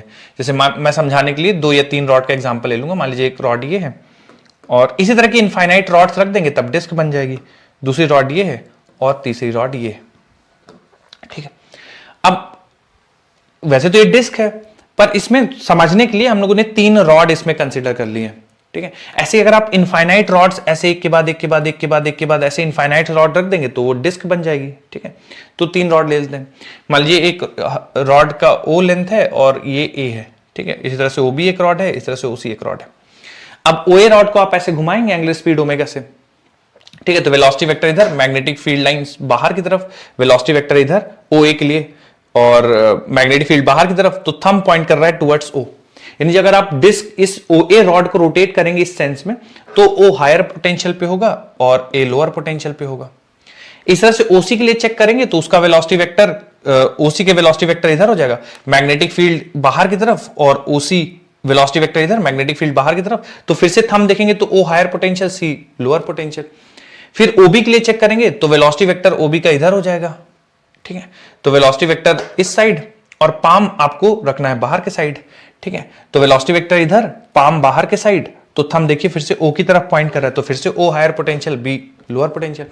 यानी आप इस डिस्क में देखेंगे कोई भी एंड उठा लीजिए, कोई भी आप ऐसे रॉड उठा लीजिए, उन सब के लिए O हायर पोटेंशियल और A लोअर पोटेंशियल, ठीक है। तो कुल मिला के आप ऐसे बैटरी बनाएंगे ना, तो आप ऐसे बैटरी बनाएंगे, जैसे इसमें बैटरी आप बनाएंगे तो ऐसे बैटरी बनाएंगे, O higher potential A lower potential, O higher potential A lower potential, O higher potential B lower potential. तो इस तरह से इनफाइनाइट बैटरीज बनेंगी जिसमें सब में O हायर पोटेंशियल और A लोअर पोटेंशियल। तो देखिए बच्चों, ये एक तरह से पैरेलल कॉम्बिनेशन ऑफ बैटरी है ना। आप देखें तो सारे एंड लोअर पोटेंशियल से जुड़े हुए, मतलब कुछ इस तरह से सारे एंड लोअर से हैं और सारे हायर पोटेंशियल सेंटर पे हैं, सारे लोअर और हायर पोटेंशियल सब सेंटर है, लोअर और हायर पोटेंशियल सब सेंटर है, लोअर सरकमफ्रेंस में है और हायर हमेशा सब सेंटर है। तो infinite parallel combination of battery. और आपको पता है बच्चों, अगर हम EMF की पैरेलल बैटरीज जोड़ दें तो इक्विवेलेंट EMF कितना आता है बच्चों? अगर आप ई होता है सर, E होता है, राइट। तो यहां पे भी इतनी हर इनफाइनाइट बैटरी का जब आप इक्विवेलेंट EMF निकालेंगे तो E के बराबर आएगा। E के बराबर मतलब एक रॉड के अक्रॉस जितना EMF डेवलप हो रहा है। तो एक रॉड के अक्रॉस EMF कितना डेवलप होगा? वो होगा B omega R square by 2। जहां पे लेंथ होता था, लेंथ की जगह यहां पे रेडियस हो जाएगा, है ना। तो इनफाइनाइट EMF जनरेट हो जाएंगे जिनका EMF B omega R square by 2 है। चूंकि सारे पैरेलल में जुड़े हुए हैं इसलिए इक्विवेलेंट EMF आ जाएगा B omega R square by 2, ठीक है। तो यहां से आपको ध्यान रखना है कि अगर आप डिस्क को एक वायर, एक रॉड हो या इनफाइनाइट रॉड हो, अगर आप रोटेट करेंगे तो जो इंड्यूस्ड EMF होगा B omega R square by 2 होगा। तो डिस्क में भी induced EMF between O and A is B omega R square by 2। मान लीजिए मैं एक ऐसा रजिस्टर लगा दूं, है ना, कि O से ऐसा बाहर की तरफ और एक रजिस्टर और A ऐसा मैं लगा दूं, मान लीजिए बाहर की तरफ, ये इसी प्लेन में ड्रॉ कर रहा हूं पर आप समझ जाइएगा कि बाहर है। मान लीजिए कुछ ऐसा रजिस्टर लगा दूं, O से एक रजिस्टर और A ऐसा, और मैं आपसे पूछ दूं कि इस रजिस्टर से कितनी करंट फ्लो कर रही है, तो current flowing through this resistor I it is equal to B omega R square by 2, ये तो इंड्यूस्ड EMF हो गया, डिवाइडेड बाई रेजिस्टेंस। तो मैं इसको स्मॉल r से लिख देता हूं ना, ताकि आप कंफ्यूज ना हो जाए। तो स्मॉल r से रेजिस्टेंस है, क्योंकि r रेडियस है ना, तो स्मॉल r से लिखते। इतना इंड्यूस्ड EMF होगा और इतनी इंड्यूस्ड करंट होगी जो लगातार फ्लो कर रही होगी सेंटर से टुवर्ड्स द पेरिफेरी, ठीक है, सरकमफ्रेंस कुछ इस तरह से, ठीक है। तो इतना इंड्यूस्ड EMF होगा और इतनी इंड्यूस्ड करंट होगी डिस्क के लिए। नोट कर लीजिए। अब मान लीजिए बच्चों डिस्क नहीं है, आपसे सवाल में बोल दिया कि बाइसिकल का जो आगे वाला पहिया होता है या जो व्हील होते हैं बाइसिकल के, जिसमें स्पोक्स लगे होते हैं, वैसे स्पोक्स लगे हैं किसी व्हील में, पूरा सॉलिड व्हील नहीं है, ऐसे स्पोक्स लगे हुए हैं, ठीक है, और उसको रोटेट कर दिया है, तो उसका भी इंड्यूस्ड EMF इतना ही होगा, B omega R square by 2। और ये इंड्यूस्ड EMF किसके किसके बीच में आएगा? ये इंड्यूस्ड EMF आएगा सेंटर ऑफ द टायर और end A, centre of the tyre और एंड A के बीच में। Rim of the tyre. हाँ, रिम ऑफ द टायर, बिल्कुल। टायर मतलब तो होगी नहीं, नॉन कंडक्टिंग है। टायर मतलब समझ आइए आप, कंडक्टिंग जो भी है, रिम बोल दीजिए।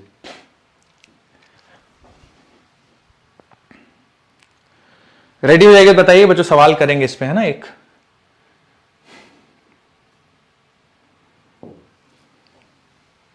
रेडी हैं क्या सब? लिख रहे हैं अभी। ओके ओके, लिख लीजिए। ये ऑप्शनल है बच्चों, है ना, इसमें कोई आपको कुछ इंपॉर्टेंस नहीं है आपका, आप अगर लिखना चाहें तो लिखिए, नहीं लिखना चाहते हैं तो कोई बुराई नहीं है, आप इतना लिख दीजिए और डिस्क का इंड्यूस्ड ईएमएफ लिख दीजिए बस।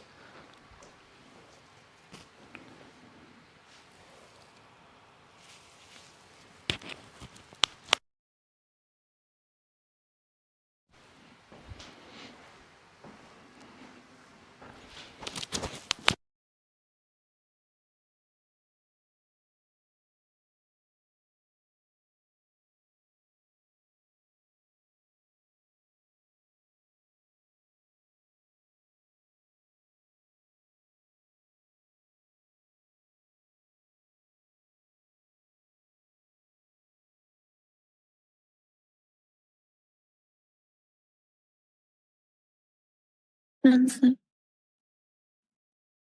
हो गया बच्चों सबका? बदल दूं slide? Sir yes sir.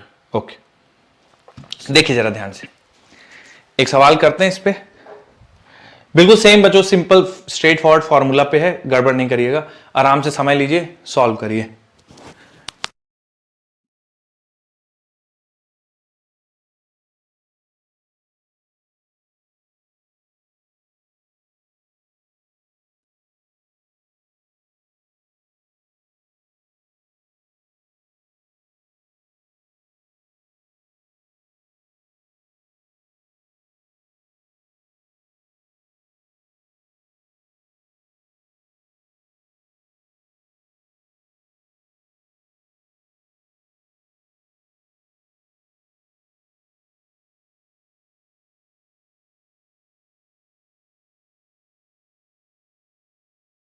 Sir B option.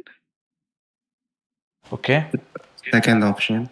ठीक है, सेकंड ऑप्शन आ रहा है। Second option. Second option. ठीक, आइए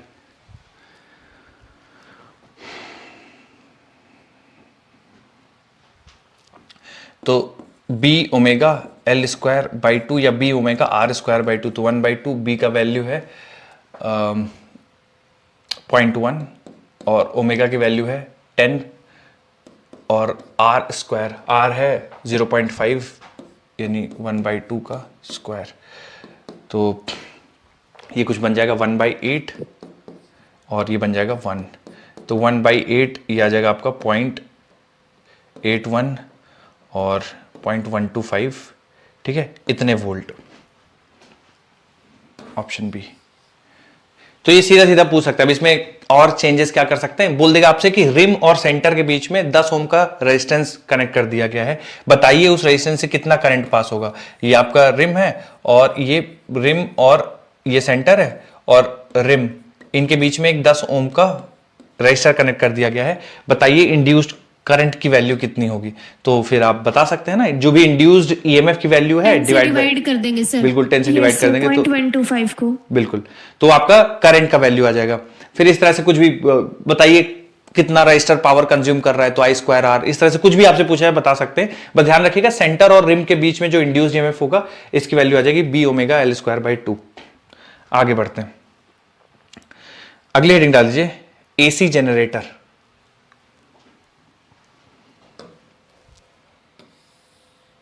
बच्चों ये एसी जनरेटर मैं आपको पढ़ा दूंगा और इस पे सवाल करा दूंगा, बाकी इस पे ना 3D चूंकि इसका है तो बहुत ज्यादा इस पे डिस्कशन करना कोशिश करेंगे हम लोग समझने की, पर इसका आप एनिमेटेड वीडियो देख लीजिएगा कोई भी, आप बहुत सारे यूट्यूब पे प्रेजेंट है, कोई भी एक एसी जनरेटर का 1 आध मिनट का हार्डली एनिमेटेड वीडियो होगा, आप उसको देख लीजिएगा जरूर। और इसमें जो न्यूमेरिकल बनेंगे, किस तरह से बनते हैं न्यूमेरिकल, वो मैं आपको सॉल्व करा दूंगा। फिर भी एक बार थोड़ा सा वर्किंग इसकी समझते हैं एसी जनरेटर की। नाम समझ में ही आ रहा होगा, ऑल्टरनेटिंग करंट, तो ऐसा डिवाइस है जिससे ऑल्टरनेटिंग करंट प्रोड्यूस की जा सकती है।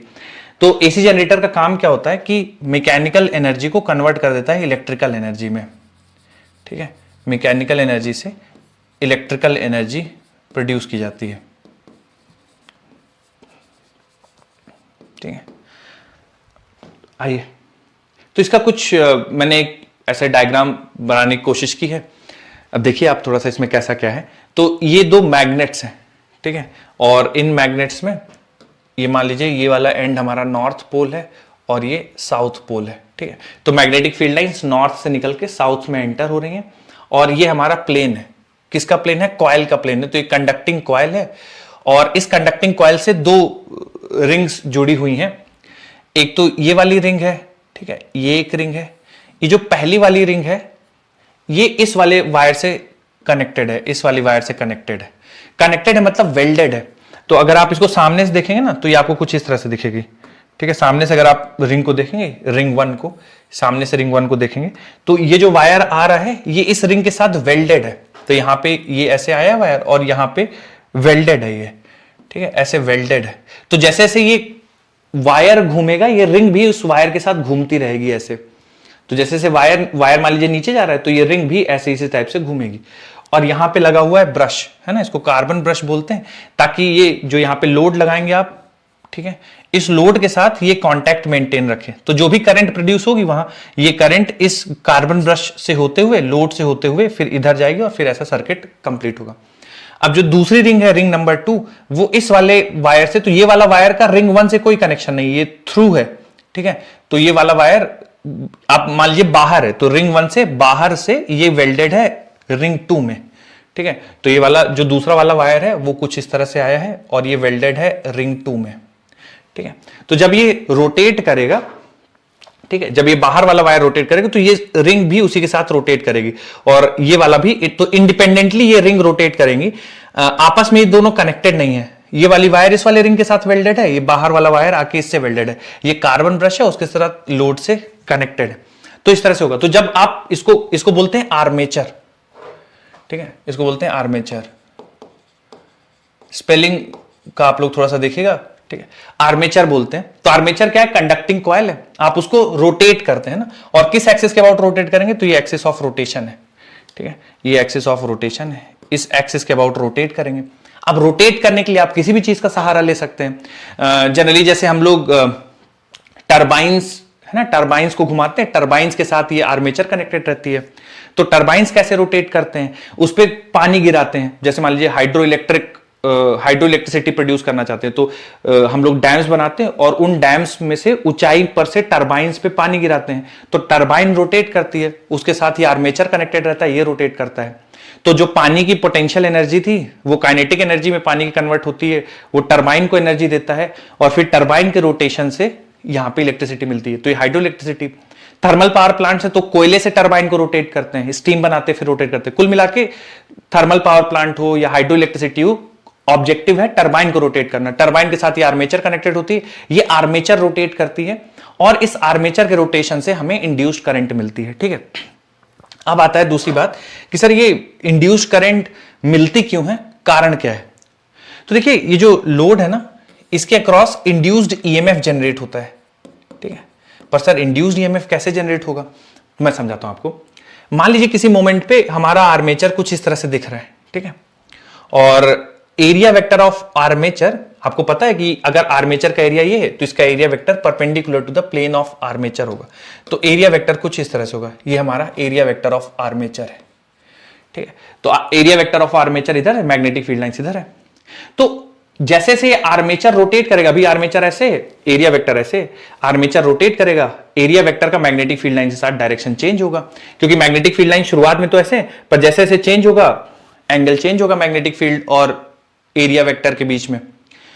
तो मैं मान लेता हूं किसी मोमेंट पे फ्लक्स पासिंग थ्रू, अभी जैसे कितना फ्लक्स पास हो रहा होगा तो अभी लिखूंगा मॉड ऑफ बी, यानी जो स्ट्रेंथ ऑफ मैग्नेटिक फील्ड है, एरिया ऑफ आर्मेचर उसका मॉड इनटू कॉस थीटा। बच्चों इस गिवन सिचुएशन के लिए मैग्नेटिक फील्ड लाइंस मेरी फिंगर है और एरिया वेक्टर इस तरह से है, इनके बीच का एंगल अभी कितना है इस मोमेंट पे? 90 डिग्री। तो अभी cos 90 रख देंगे तो ये वैल्यू हो जाएगी cos 90 0। तो इस मोमेंट पे कोई फ्लक्स पास नहीं हो रहा है, ठीक है। आर्मेचर घूमेगा, उसके साथ एरिया वेक्टर भी घूमेगा, ऐसे ऐसे ऐसे। मैग्नेटिक फील्ड लाइंस तो फिक्स है, ये नहीं कुछ इनमें कुछ चेंज नहीं होगा, मैग्नेटिक फील्ड लाइंस फिक्स है। तो थोड़ी देर के बाद फ्लक्स पासिंग मैक्सिमम हो जाएगा क्योंकि थीटा की वैल्यू 0 हो जाएगी। फिर धीरे धीरे मूव करेगा, फिर से 90 होगी, फिर मूव करेगा, माइनस हो जाएगा फ्लक्स। और इसी तरह से हर मोमेंट पे लगातार फ्लक्स चेंज हो रहा है। फ्लक्स का चेंज होना ही इंड्यूस्ड ईएमएफ के आने का कारण है, क्योंकि आप इसको लगातार रोटेट कर रहे हैं, एरिया वेक्टर लगातार चेंज हो रहा है। किसी मोमेंट पे, किसी टाइम टी पे अगर मैं फ्लक्स लिखना चाहूं तो मैं लिखूंगा strength of magnetic field into area of this armature into cos theta, where theta is angle between area vector and magnetic field vector. तो मान लीजिए शुरुआत में ऐसा है, ये magnetic field lines, area vector, थोड़ी देर बाद एरिया वेक्टर ऐसा हो जाएगा, मैग्नेटिक फील्ड लाइंस इसी तरह से है, ठीक है। तो जो मैं एंगल लिख रहा हूं ना, ये थीटा, ये एंगल है एरिया वेक्टर और मैग्नेटिक फील्ड लाइन से। तो मैग्नेटिक फील्ड लाइंस इधर है और थोड़ी देर के बाद मान लीजिए एंगल कुछ इस तरह से हो गया, तो मैं ये वाला थीटा लिख रहा हूं, एरिया वेक्टर और मैग्नेटिक फील्ड लाइन। हम यहां पे थीटा एरिया और मैग्नेटिक फील्ड के बीच में नहीं लिख रहे हैं, ये जो थीटा है ये एरिया वेक्टर और मैग्नेटिक फील्ड के बीच में है। आपको अंतर होपफुली समझ में आता होगा, समझते हैं ना आप ये, ठीक है, कि एरिया वेक्टर और मैग्नेटिक फील्ड के बीच का एंगल लिखा जा रहा है, एरिया और मैग्नेटिक फील्ड के बीच का एंगल नहीं है ये। तो थीटा को मैं इस तरह से लिख दूंगा, ये हो गया थीटा, ठीक है। अब समय के साथ चूंकि थीटा चेंज हो रहा है, ठीक है, तो मैं यहां पे लिख देता हूं फाई बराबर बी ए कॉस, और थीटा की जगह में रख दूंगा ओमेगा टी, ठीक है, थीटा की जगह में रख दूंगा ओमेगा टी। सर थीटा की जगह ओमेगा टी क्यों रख रहे हैं? तो देखिए मान लीजिए बच्चों, डायग्राम में थोड़ा ऐसे ड्रॉ किया हुआ है, मैं शुरुआत मान लीजिए वहां से करता हूं जहां पे एरिया वेक्टर और मैग्नेटिक फील्ड के बीच का एंगल 0 था, मतलब मेरा आर्मेचर इस तरह से था, मैग्नेटिक फील्ड लाइन और एरिया वेक्टर दोनों पैरेलल हैं, तो थोड़ी देर के बाद आर्मेचर ऐसा हो जाएगा, तो मैग्नेटिक फील्ड और एरिया के बीच में कुछ एंगल आ जाएगा थीटा, है ना, और उस थीटा को ओमेगा टी लिख देंगे क्योंकि हम इसको ओमेगा एंगुलर स्पीड से रोटेट कर रहे हैं आर्मेचर को, ठीक है। तो थीटा की जगह रख देंगे ओमेगा टी। तो अगर मैं आपसे पूछूं कि इंड्यूस्ड ईएमएफ इस केस में कितना हो जाएगा, तो इंड्यूस्ड ईएमएफ आप सबको पता है minus of d phi by d t, ठीक है। तो अगर इसको डिफरेंशिएट करेंगे फ्लक्स को, तो ये देखिए be constant, area of armature समय के साथ चेंज नहीं होगा, कॉस ओमेगा टी का डिफरेंशिएशन आ जाएगा minus sign omega T, minus sign omega T, और ओमेगा टी का डिफरेंशिएशन आ जाएगा ओमेगा, और ये माइनस है और ये फॉर्मूले वाला माइनस है, ये दोनों माइनस क्लब हो जाएंगे, तो इंड्यूस्ड ईएमएफ का वैल्यू आ जाएगा B A omega sine of omega T, ठीक है, B A omega sine of omega t. तो अगर आप वहां से शुरुआत करते हैं, कहां से शुरुआत करते हैं, जब एरिया वेक्टर और मैग्नेटिक फील्ड के बीच का एंगल 0 है, मतलब आपका जो आर्मेचर है वो इस तरह से है और फील्ड लाइंस भी सेम डायरेक्शन में, ठीक है। तो जो इंड्यूस्ड ईएमएफ की वैल्यू आएगी वो B A omega sine omega T, ठीक है। अब जैसे जैसे समय बदलेगा, ठीक है, समय यहां पे बदलेगा, समय को आप चेंज करते जाएंगे, इंड्यूस्ड ईएमएफ की वैल्यू भी लगातार चेंज होती जाएगी। तो B A omega sine omega T आपको इतना इंड्यूस्ड ईएमएफ मिलेगा जब आप आर्मेचर को घुमाएंगे। अब इंड्यूस्ड करंट कितना मिलेगा, तो इंड्यूस्ड करंट निकालने के लिए इंड्यूस्ड ईएमएफ को रेजिस्टेंस से डिवाइड करना पड़ेगा, ठीक है, इंड्यूस्ड ईएमएफ को रेजिस्टेंस से डिवाइड करना पड़ेगा। जब आप इंड्यूस्ड ईएमएफ को रेजिस्टेंस से डिवाइड करेंगे तो ये बन जाएगा B A omega by R sine of omega T, ठीक है ना, ये इंड्यूस्ड करंट आपको मिल जाएगी। अब आप देख रहे होंगे इनका नेचर जो साइनसॉइडल है, ठीक है, तो B omega sine omega T ये इंड्यूस्ड ईएमएफ होगा, और अगर आप ग्राफ प्लॉट करेंगे तो ये ग्राफ कुछ इस तरह से दिखेगा। अच्छा मैंने बच्चों ये एक लूप के लिए ड्रॉ किया है, मान लीजिए आर्मेचर में ऐसे n नंबर ऑफ लूप है, एक लूप ऐसा नहीं है, हमने ऐसे वायर ले गए, फिर एक, फिर ऐसे दो, फिर तीन, फिर n नंबर ऑफ लूप करने के बाद ऐसे वायर को कनेक्ट किया। तो अगर n नंबर ऑफ लूप्स हैं तो देखिए कुछ नहीं करना है, बस ये फ्लक्स में n से मल्टीप्लाई हो जाएगा, इधर n से मल्टीप्लाई हो जाएगा, तो चूंकि n कांस्टेंट है डिफरेंशिएशन करते समय n बाहर आ जाएगा, तो ये बन जाएगा n B A omega, N B A omega sine omega T induced EMF. तो इंड्यूस्ड करंट बन जाएगी N B A omega upon R sine omega T.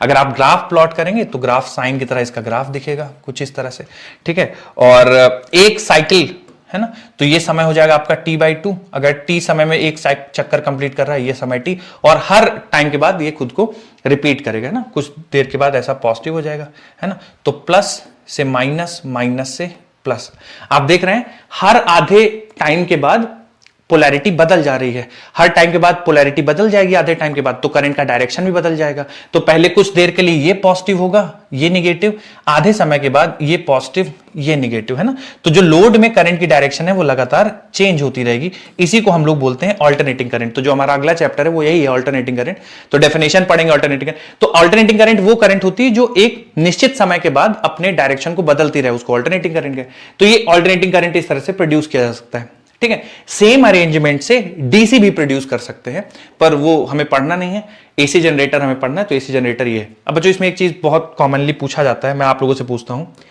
आप बताएंगे कि बच्चों एक टाइम पीरियड में करंट अपना डायरेक्शन कितनी बार बदलेगी? एक टाइम पीरियड में करंट अपना डायरेक्शन कितनी बार दो बदलेगी? मरतबा। 2 बार दो मरतबा। सर। दो बार मतलब बदलेगी, बिल्कुल सही है। 2 बार कैसे? देखिए आप इस तरह से एक टाइम पीरियड ऐसे कंसीडर करेंगे तो हो सकता है थोड़ा कंफ्यूज है कि सर प्लस से तो माइनस एक ही बार हो रहा है। तो बेहतर ये है कि आप ऐसे सोचिए कि यहां से लेकर ना आप इसको एक टाइम पीरियड मानिए, ये t/4 से लेकर अगला, है ना, तो यहां तक का एक टाइम पीरियड मानिए। तो देखिए प्लस से माइनस हुआ, फिर माइनस से प्लस हो गया, तो आपको क्लियरली समझ में आएगा। तो 2 बार एक टाइम पीरियड में करंट अपना डायरेक्शन बदलती है, 2 बार एक टाइम पीरियड में इंड्यूस्ड ईएमएफ अपने डायरेक्शन या अपनी पोलैरिटी को बदलता है। ध्यान रखने वाली बात, सबसे ज्यादा बार सवाल में पूछा जाता है, बताइए मैक्सिमम इंड्यूस्ड ईएमएफ कितना होगा? तो बच्चों आप लोग आंसर कर पाएंगे क्या? What is the maximum induced EMF? Sir BA NAP हो ओमेगा। जाएगा। एन बी ए ओमेगा, सही है। मैक्सिमम इंड्यूस्ड करंट कितना हो जाएगा? Maximum induced current NBA omega by upon R. By R, बिल्कुल। तो ये बहुत कॉमन से 2-3 सवाल हैं, बस यही एसी जनरेटर है। मैं इस पे आपको कुछ क्वेश्चन करा दूंगा तो आपको और थोड़ा समझ में आएगा। नोट कर लीजिए, कोई चीज आपको दिमाग में लग रहा हो कि सर ऐसा कैसे है तो पूछ लीजिए। पर बच्चों आपको इसका YouTube पे जाके एनिमेटेड वीडियो कोई जरूर देख लीजिएगा, एकदम क्लियर हो जाएगा, क्रिस्टल क्लियर। याद रखने वाले formula, maximum EMF, maximum induced current एक टाइम पीरियड में 2 बार अपना डायरेक्शन चेंज करेगा, मोर देन सफिशिएंट, इतनी चाहिए चीजें।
Done sir. ओके,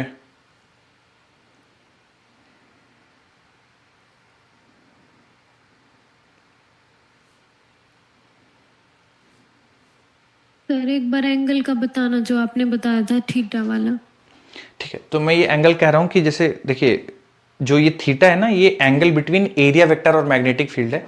ये एरिया और मैग्नेटिक फील्ड के बीच का एंगल नहीं। कारण मतलब अंतर क्या है कि देखिए एरिया ये है, ठीक है, एरिया ये है और ये एरिया वेक्टर है, ठीक है। तो जैसे आपसे सवाल में पूछ दे कि flux passing through coil is maximum when angle between area and surface is zero, angle between area and magnetic field is zero, angle between area and magnetic field is 90 degree, ऐसा करके 3-4 ऑप्शन दे दे आपको। तो ध्यान रखिएगा, ये जो theta है ये एरिया वेक्टर और मैग्नेटिक फील्ड के बीच का एंगल है। सरफेस एरिया ये है, तो देखिए जब सरफेस और मैग्नेटिक फील्ड पैरेलल होंगे तब फ्लक्स पासिंग जीरो होगा, ठीक है, क्योंकि एरिया वेक्टर और मैग्नेटिक फील्ड के बीच का एंगल 90 डिग्री होगा। Flux passing through surface maximum तब होगा, जैसे ये मान लीजिए आर्मेचर है, अभी ये सिचुएशन है, अभी इस मोमेंट पे आर्मेचर थोड़ी बाद चेंज होकर ऐसा होगा और मैग्नेटिक फील्ड लाइन की डायरेक्शन ऐसे, तो दोनों पैरेलल हो गए, एरिया वेक्टर और मैग्नेटिक फील्ड, तो फ्लक्स मैक्सिमम होगा, ठीक है। तो जो यहां पे थीटा यूज करते हैं वो एंगल है एरिया वेक्टर और मैग्नेटिक फील्ड। तो ये एरिया वेक्टर और ये मैग्नेटिक फील्ड, तो मैग्नेटिक फील्ड कांस्टेंट है और लगातार डायरेक्शन जो चेंज कर रहा है वो एरिया वेक्टर चेंज कर रहा है, ठीक है। तो आपको थीटा में ध्यान रखना है कि ये एंगल बिटवीन एरिया वेक्टर और मैग्नेटिक फील्ड है। मैंने माना कि t इज इक्वल टू 0 पे दोनों पैरेलल हैं और कुछ टाइम के बाद दोनों के बीच का एंगल थीटा हो गया। तो अगर इसकी रोटेशन की एंगुलर स्पीड ओमेगा है तो t टाइम के बाद ओमेगा टी एंगल हो जाएगा, तो वही रख दिया है, थीटा की जगह ओमेगा टी रख दिया। Okay sir, okay. बच्चों सवाल लगा दूं क्या मैं इस पे? हाँ बोलिए। Yes sir. ठीक, एक सवाल देखिए सिंपल सा, आप पढ़िए स्टेटमेंट, होगा तो होगा, नहीं तो फिर मैं समझाऊंगा आपको, ठीक है। घबराना नहीं है, सारी चीजें लिखी हुई हैं, आप दिमाग लगाइए बस और बताइए। करिए, सही गलत के पीछे परेशान मत होइएगा, बस जितना आपने समझा है सीखा है उसको यूज करने की कोशिश कीजिए, नहीं होता है तो मैं समझाऊंगा।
बच्चों किसी का आंसर आ जाए, बताना चाहें तो आप बता सकते हैं।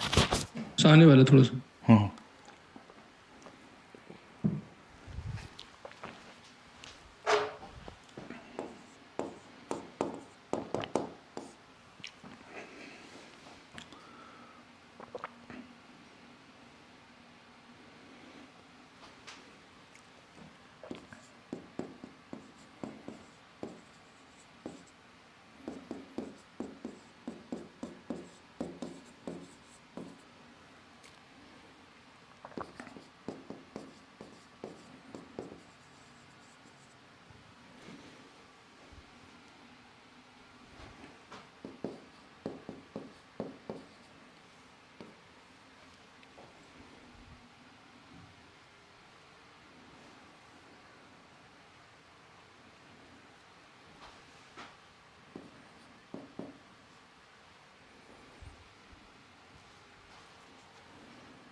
सर 0.1 आ रहा है।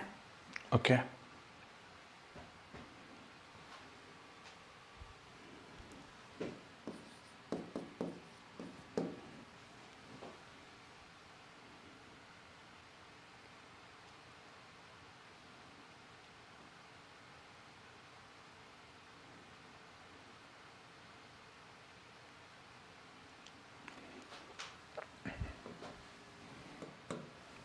देखिए बच्चों, जो इंफॉर्मेशन गिवन है ना, मैंने उसको सबको एसआई यूनिट में कन्वर्ट कर लिया है। जो भी ठीक है, जो चीज़ें हमें पता हैं उनको सबको ना एसआई यूनिट में कन्वर्ट कर दिया है। 50π/3 इतने रेडियन 2.5 10⁻⁴ के आसपास आ रहा है।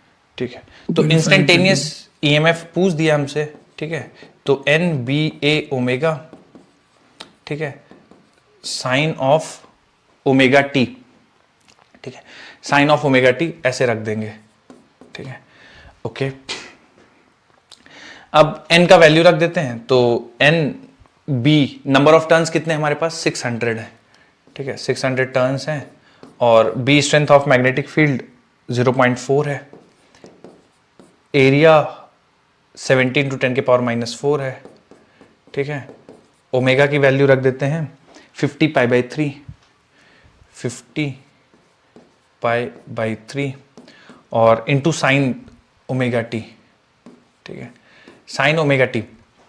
तो कि बच्चों मैंने यहां पे बोला था ना आपको थीटा ध्यान रखना है कि जो थीटा है वो एंगल है between area vector and magnetic field line. तो बताइए बच्चों, यहाँ पे 60 डिग्री सही रखना सही रहेगा या 30 डिग्री रखना सही रहेगा? 30 डिग्री रखना सही रहेगा, क्योंकि अगर मैग्नेटिक फील्ड मान लीजिए इस तरह से लेता हूं मैं ना, ये डायरेक्शन मैग्नेटिक फील्ड की, ठीक है, ये मैग्नेटिक फील्ड डायरेक्शन, और ये जो पेन है ये एरिया वेक्टर की डायरेक्शन को शो कर रहा है, ठीक है, और ये प्लेन है, तो ये रोटेट करके मान लीजिए 60 डिग्री बना रहा है, ठीक है, 60 डिग्री बना रहा है मैग्नेटिक फील्ड और प्लेन, ठीक है। तो एरिया वेक्टर और ये मान लीजिए कि प्लेन कितना एंगल बोल रहा है, 60 डिग्री बोल रहा है, ठीक है, तो प्लेन मान लीजिए 60 डिग्री एंगल बना रहा है, ठीक है, तो जो एरिया वेक्टर और मैग्नेटिक फील्ड के बीच का एंगल हो जाएगा, या तो आप उसको 30 डिग्री बोल दीजिए या पाई माइनस 30 बोल दीजिए, ठीक है, दोनों से सेम हालांकि आंसर आएगा, या 30 बोल दीजिए या पाई माइनस 30 बोल दीजिए। मैं फिर भी एक बार रिप्रेजेंट करने की कोशिश करता हूं आपको। ये कुछ इस तरह से मान लीजिए मैग्नेटिक फील्ड लाइन्स है, ठीक है, ये कुछ मैग्नेटिक फील्ड लाइन है कुछ इस तरह से, और ये मेरा एरिया वेक्टर है, ठीक है, ये पेन एरिया वेक्टर है। आप इसको रोटेट कर दिए प्लेन को, है ना, प्लेन को रोटेट कर दिए, प्लेन को रोटेट कर दिए, तो किसी मोमेंट पे ये सिचुएशन आ रही है कि जो प्लेन है वो 30 डिग्री बना रहा है, तो ये जो मैं ड्रॉ करने वाला हूं अभी, ये प्लेन है, तो मैग्नेटिक फील्ड लाइन के साथ प्लेन 60 डिग्री बना रहा है, ठीक है, ये मैग्नेटिक फील्ड लाइन है, ये आर्मेचर है यानी कॉइल है, तो कॉइल ऐसे 60 डिग्री बना रहा है, तो मैग्नेटिक फील्ड और एरिया वेक्टर के बीच का एंगल 30 डिग्री हो जाएगा, ठीक है, तो आप ये 30 डिग्री पुट कर दीजिए, साइन 30, आप सिंप्लीफाई करते हैं, जो जो कैंसिल हो जाए, 44 आ रहा है। इस सबको सॉल्व करके, यस सर, पाई Yes, sir, यही आ रहा है। 22/7 रखकर। 44 वोल्ट ना, यस सर।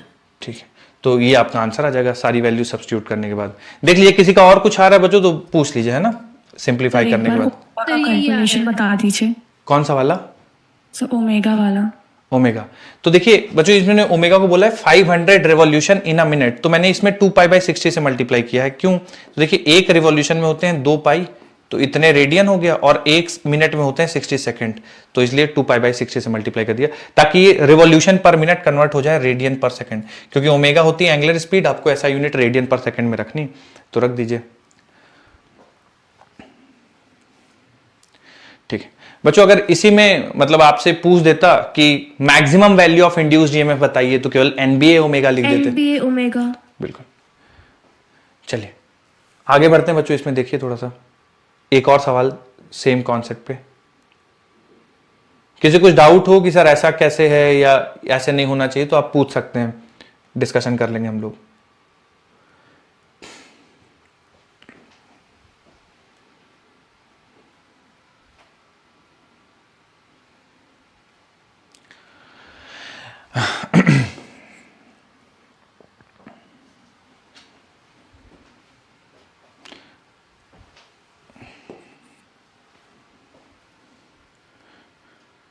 डी ऑप्शन हो जाएगा, D option, B option, NAB B omega. Option हो जाएगा सर। सेकेंड ऑप्शन हो जाएगा NBA ओमेगा। NBA ओमेगा, ठीक है, ये मैक्सिमम इंड्यूस्ड ईएमएफ है, मैक्सिमम इंड्यूस्ड करंट होगा तो NBA omega divide by resistance हो जाएगा। तो ये बच्चों ओवरऑल AC जनरेटर है और AC जनरेटर की वर्किंग है। अच्छा इसमें एक ग्राफ और प्लॉट कर लीजिएगा, एक ग्राफ मैंने नहीं प्लॉट कराया है, तो इंड्यूस्ड ईएमएफ वर्सेस टाइम का तो हमने कर ही लिया है। अगर आपसे फ्लक्स वर्सेस टाइम का पूछ दिया जाए, ठीक है, तो फ्लक्स वर्सेस टाइम का ग्राफ कुछ इस तरह से दिखेगा, कॉस रहेगा, तो फ्लक्स वर्सेस टाइम का ग्राफ कुछ इस तरह से दिखेगा। और बाकी current versus induced EMF versus current का हमने देख लिया है। इंड्यूस्ड ईएमएफ वर्सेस करंट का जैसे आएगा वैसे ही इंड्यूस्ड करंट वर्सेस टाइम का आएगा। तो ये फ्लक्स वर्सेस टाइम का हो गया, जो आपने पिछले ड्रॉ किया वो इंड्यूस्ड ईएमएफ वर्सेस टाइम का है। जैसा इंड्यूस्ड ईएमएफ वर्सेस टाइम का आएगा वैसे ही इंड्यूस्ड करंट वर्सेस टाइम का आएगा, बस थोड़ा बहुत अंतर रहेगा। जैसे बच्चों आप लोग फॉर्मूले से अगर आप बता पाए कि मैक्सिमम वैल्यू ऑफ फ्लक्स कितना होगा, अगर आप लोगों को क्लियर होगा तो बताइए, मैक्सिमम वैल्यू ऑफ फ्लक्स कितना होगा? अरे AB हो जाएगा, AB हो जाएगा, NAB, ठीक है, ये मैक्सिमम फ्लक्स, अगर n नंबर ऑफ टर्न्स को भी काउंट कर ले, नहीं तो BA मैक्सिमम फ्लक्स हो जाएगा। इंड्यूस्ड करंट वर्सेस टाइम का ग्राफ प्लॉट करेंगे, तो बच्चों इंड्यूस्ड करंट वर्सेस टाइम का ग्राफ कैसे दिखेगा? Induced current versus time, sinusoidal form का दिखेगा। बिल्कुल साइन कर्व आएगा, और मैक्सिमम वैल्यू ऑफ करंट कितनी हो जाएगी? Maximum value NBA omega by R।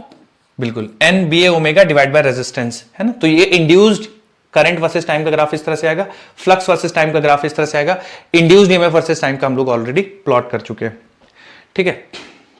चलिए तो बच्चों इस तरह से आप लोग का ये खत्म होता है। हाँ बोलिए। इसको से होता है सर, थोड़ा पीछे कर दीजिए हाँ स्लाइड। बिल्कुल।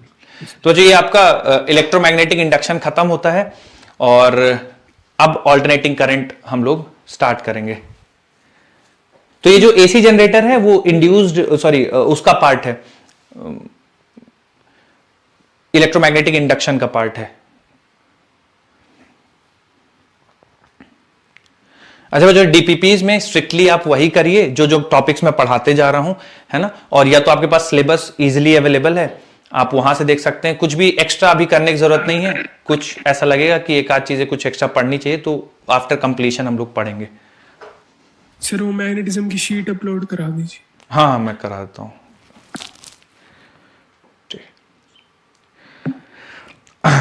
चलिए बच्चों, अगली हेडिंग डाल दीजिए, ऑल्टरनेटिंग करंट। हाँ बोलिए। जा सकते हैं? नहीं नहीं, अभी कहाँ से जा सकते हैं, अभी रुकिए रुकिए, अभी 1 सेकंड और, मतलब कल स्टार्ट कर देना, टाइम तो हो गया ना। हाँ हाँ बिल्कुल, टाइम हो गया है। बस 2 मिनट डिस्कशन करते हैं, ज्यादा पढ़ेंगे नहीं, दिमाग लगाने वाली चीज नहीं पढ़ेंगे, बिल्कुल आसान आसान सी चीज पढ़ेंगे जो तुम लोग ऑलरेडी जानते हो। बच्चों आप में से कोई मुझे बता पाए कि एसी और डीसी में डिफरेंस क्या है, एसी और डीसी में अंतर क्या है? ठीक है, एसी जो है वो लॉन्ग रेंज के लिए होता है और डीसी जो है वो शॉर्ट रेंज के लिए होता है। मतलब एसी अगर हमें लंबी दूरी तक करंट को आगे ले जाना है तो एसी यूज करते हैं, और डीसी अगर हमें थोड़ी दूर के लिए करंट ले जाना है तो डीसी यूज करते हैं। फेयर इनफ, एक तो बढ़िया ये है। हाँ और बताइए। एसी जो होता है ना, एसी जो होता है वो अगर किसी मीडियम में से गुजारा जाता है, वो फ्लो किया जाता है, तो उस मीडियम को जो है उसका आयन में नहीं तोड़ता वो। लेकिन डीसी अगर उससे किसी इलेक्ट्रोलाइट से गुजारा जाता है तो उसका इलेक्ट्रोलाइट को उसके आयन में तोड़ देता है। मीडियम को जो है उसका नेचर चेंज कर देता है डीसी। ठीक है ठीक है, ओके। और बच्चों कोई ऐड करना चाहेगा ऑल्टरनेटिंग करंट और डीसी करंट में? चलिए मैं एक जो सर डीसी को स्टोर किया जा सकता है, एसी को नहीं किया जा सकता। डीसी को स्टोर कर सकते हैं, एसी को स्टोर नहीं कर सकते हैं। ठीक है, एसी में सर पीक वैल्यू आती है, बाकी जो उसकी नॉर्मल वैल्यू से, और Okay. डीसी में वो कांस्टेंट करंट फ्लो होता रहता है। ठीक है ठीक है ठीक है।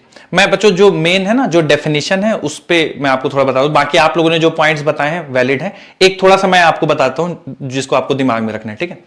मैं आप लोगों से पूछता हूं, आप मुझे बताइएगा इनमें से कौन सा एसी है कौन सा डीसी है। तो पहला, इसको आप लोग क्या कहेंगे बच्चों, ये एसी है डीसी है या कुछ भी हो सकता है, मतलब ये कुछ ऐसा कैटेगराइज नहीं कर सकते। डीसी है सही। ये डीसी है। दूसरा वाला डीसी। ये भी डीसी है। Yes sir. ओके, तो ये एसी है। ठीक है।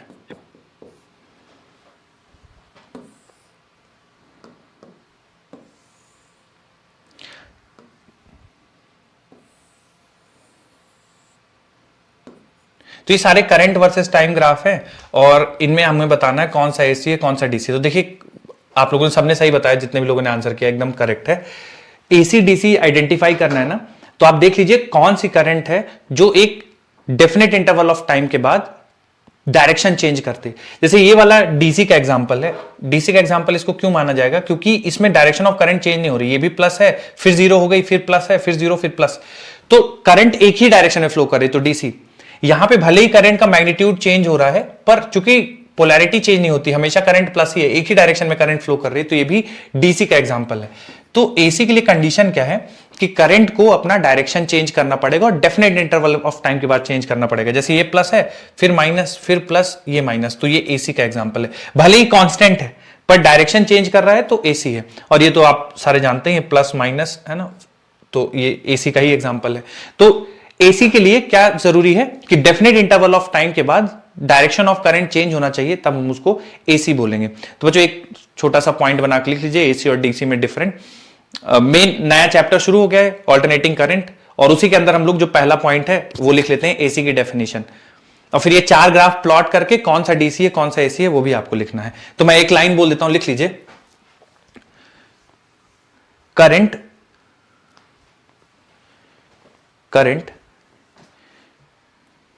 which changes its direction, current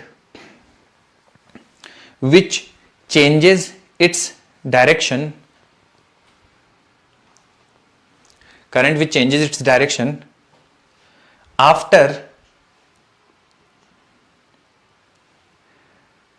definite interval of time current which changes its direction after a definite interval of time is called as AC. Is called as AC. बाकी बच्चों आप लोग के सामने डायग्राम है, ड्रॉ कर लीजिए। बच्चों मुझे बताइए पेपर कैसा हुआ है कल का AITS? फिजिक्स कैसा आया था? इजी आया था या आप लोग को टफ लगा? कैसा लगा AITS? फिजिक्स को सर अच्छी तरह मतलब अच्छे पेपर था फिजिक्स के सर। तो नंबर जो है अच्छे मतलब ओके, क्वेश्चन जो है अच्छी तरह मतलब को अच्छे कॉन्सेप्चुअल क्वेश्चन थे सर मतलब काफी।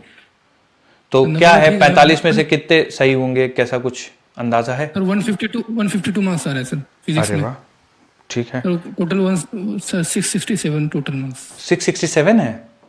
Yes sir. केमिस्ट्री में 165 है, बॉटनी में 180 और जूलॉजी में 170। ओके, ठीक। बाकी बच्चों किसी का और फिजिक्स में कुछ अच्छा आया है क्या?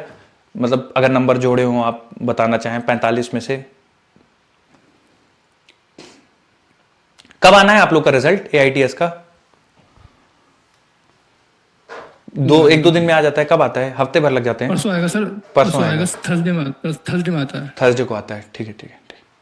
चलिए। सर रिजल्ट तो 23 को आएगा बट कह रहे हैं कि पेपर लीक हो गया है, दोबारा होगा।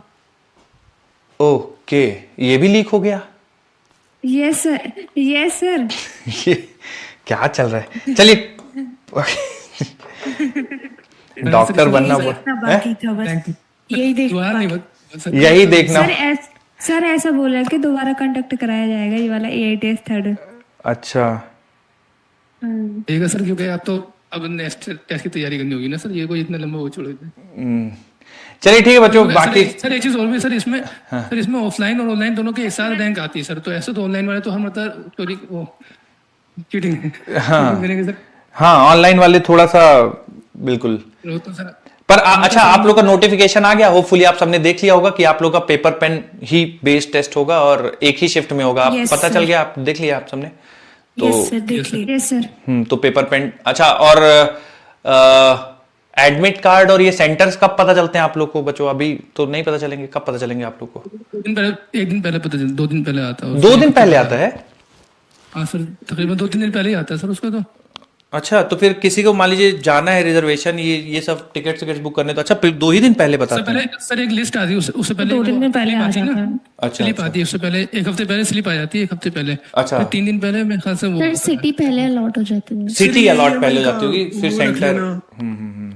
एक्सक्यूज मी सर, एक दिन पहले हम लोग को सेंटर मतलब स्कूल पता चलता है कि कौन सा। अच्छा अच्छा। सर अब तो ऐसा कर दिया जहाँ का बच्चा है वहीं पे सेंटर डालते हैं सर। ये अब पिछले साल से तो सही करने लगे हैं। सही है। हाँ सर बोलिए। ये EMI चैप्टर का अपना प्रैक्टिस ऐसे रख लिए सर, थोड़ा सवाल कम लग रहे हैं सर इसके। किसके?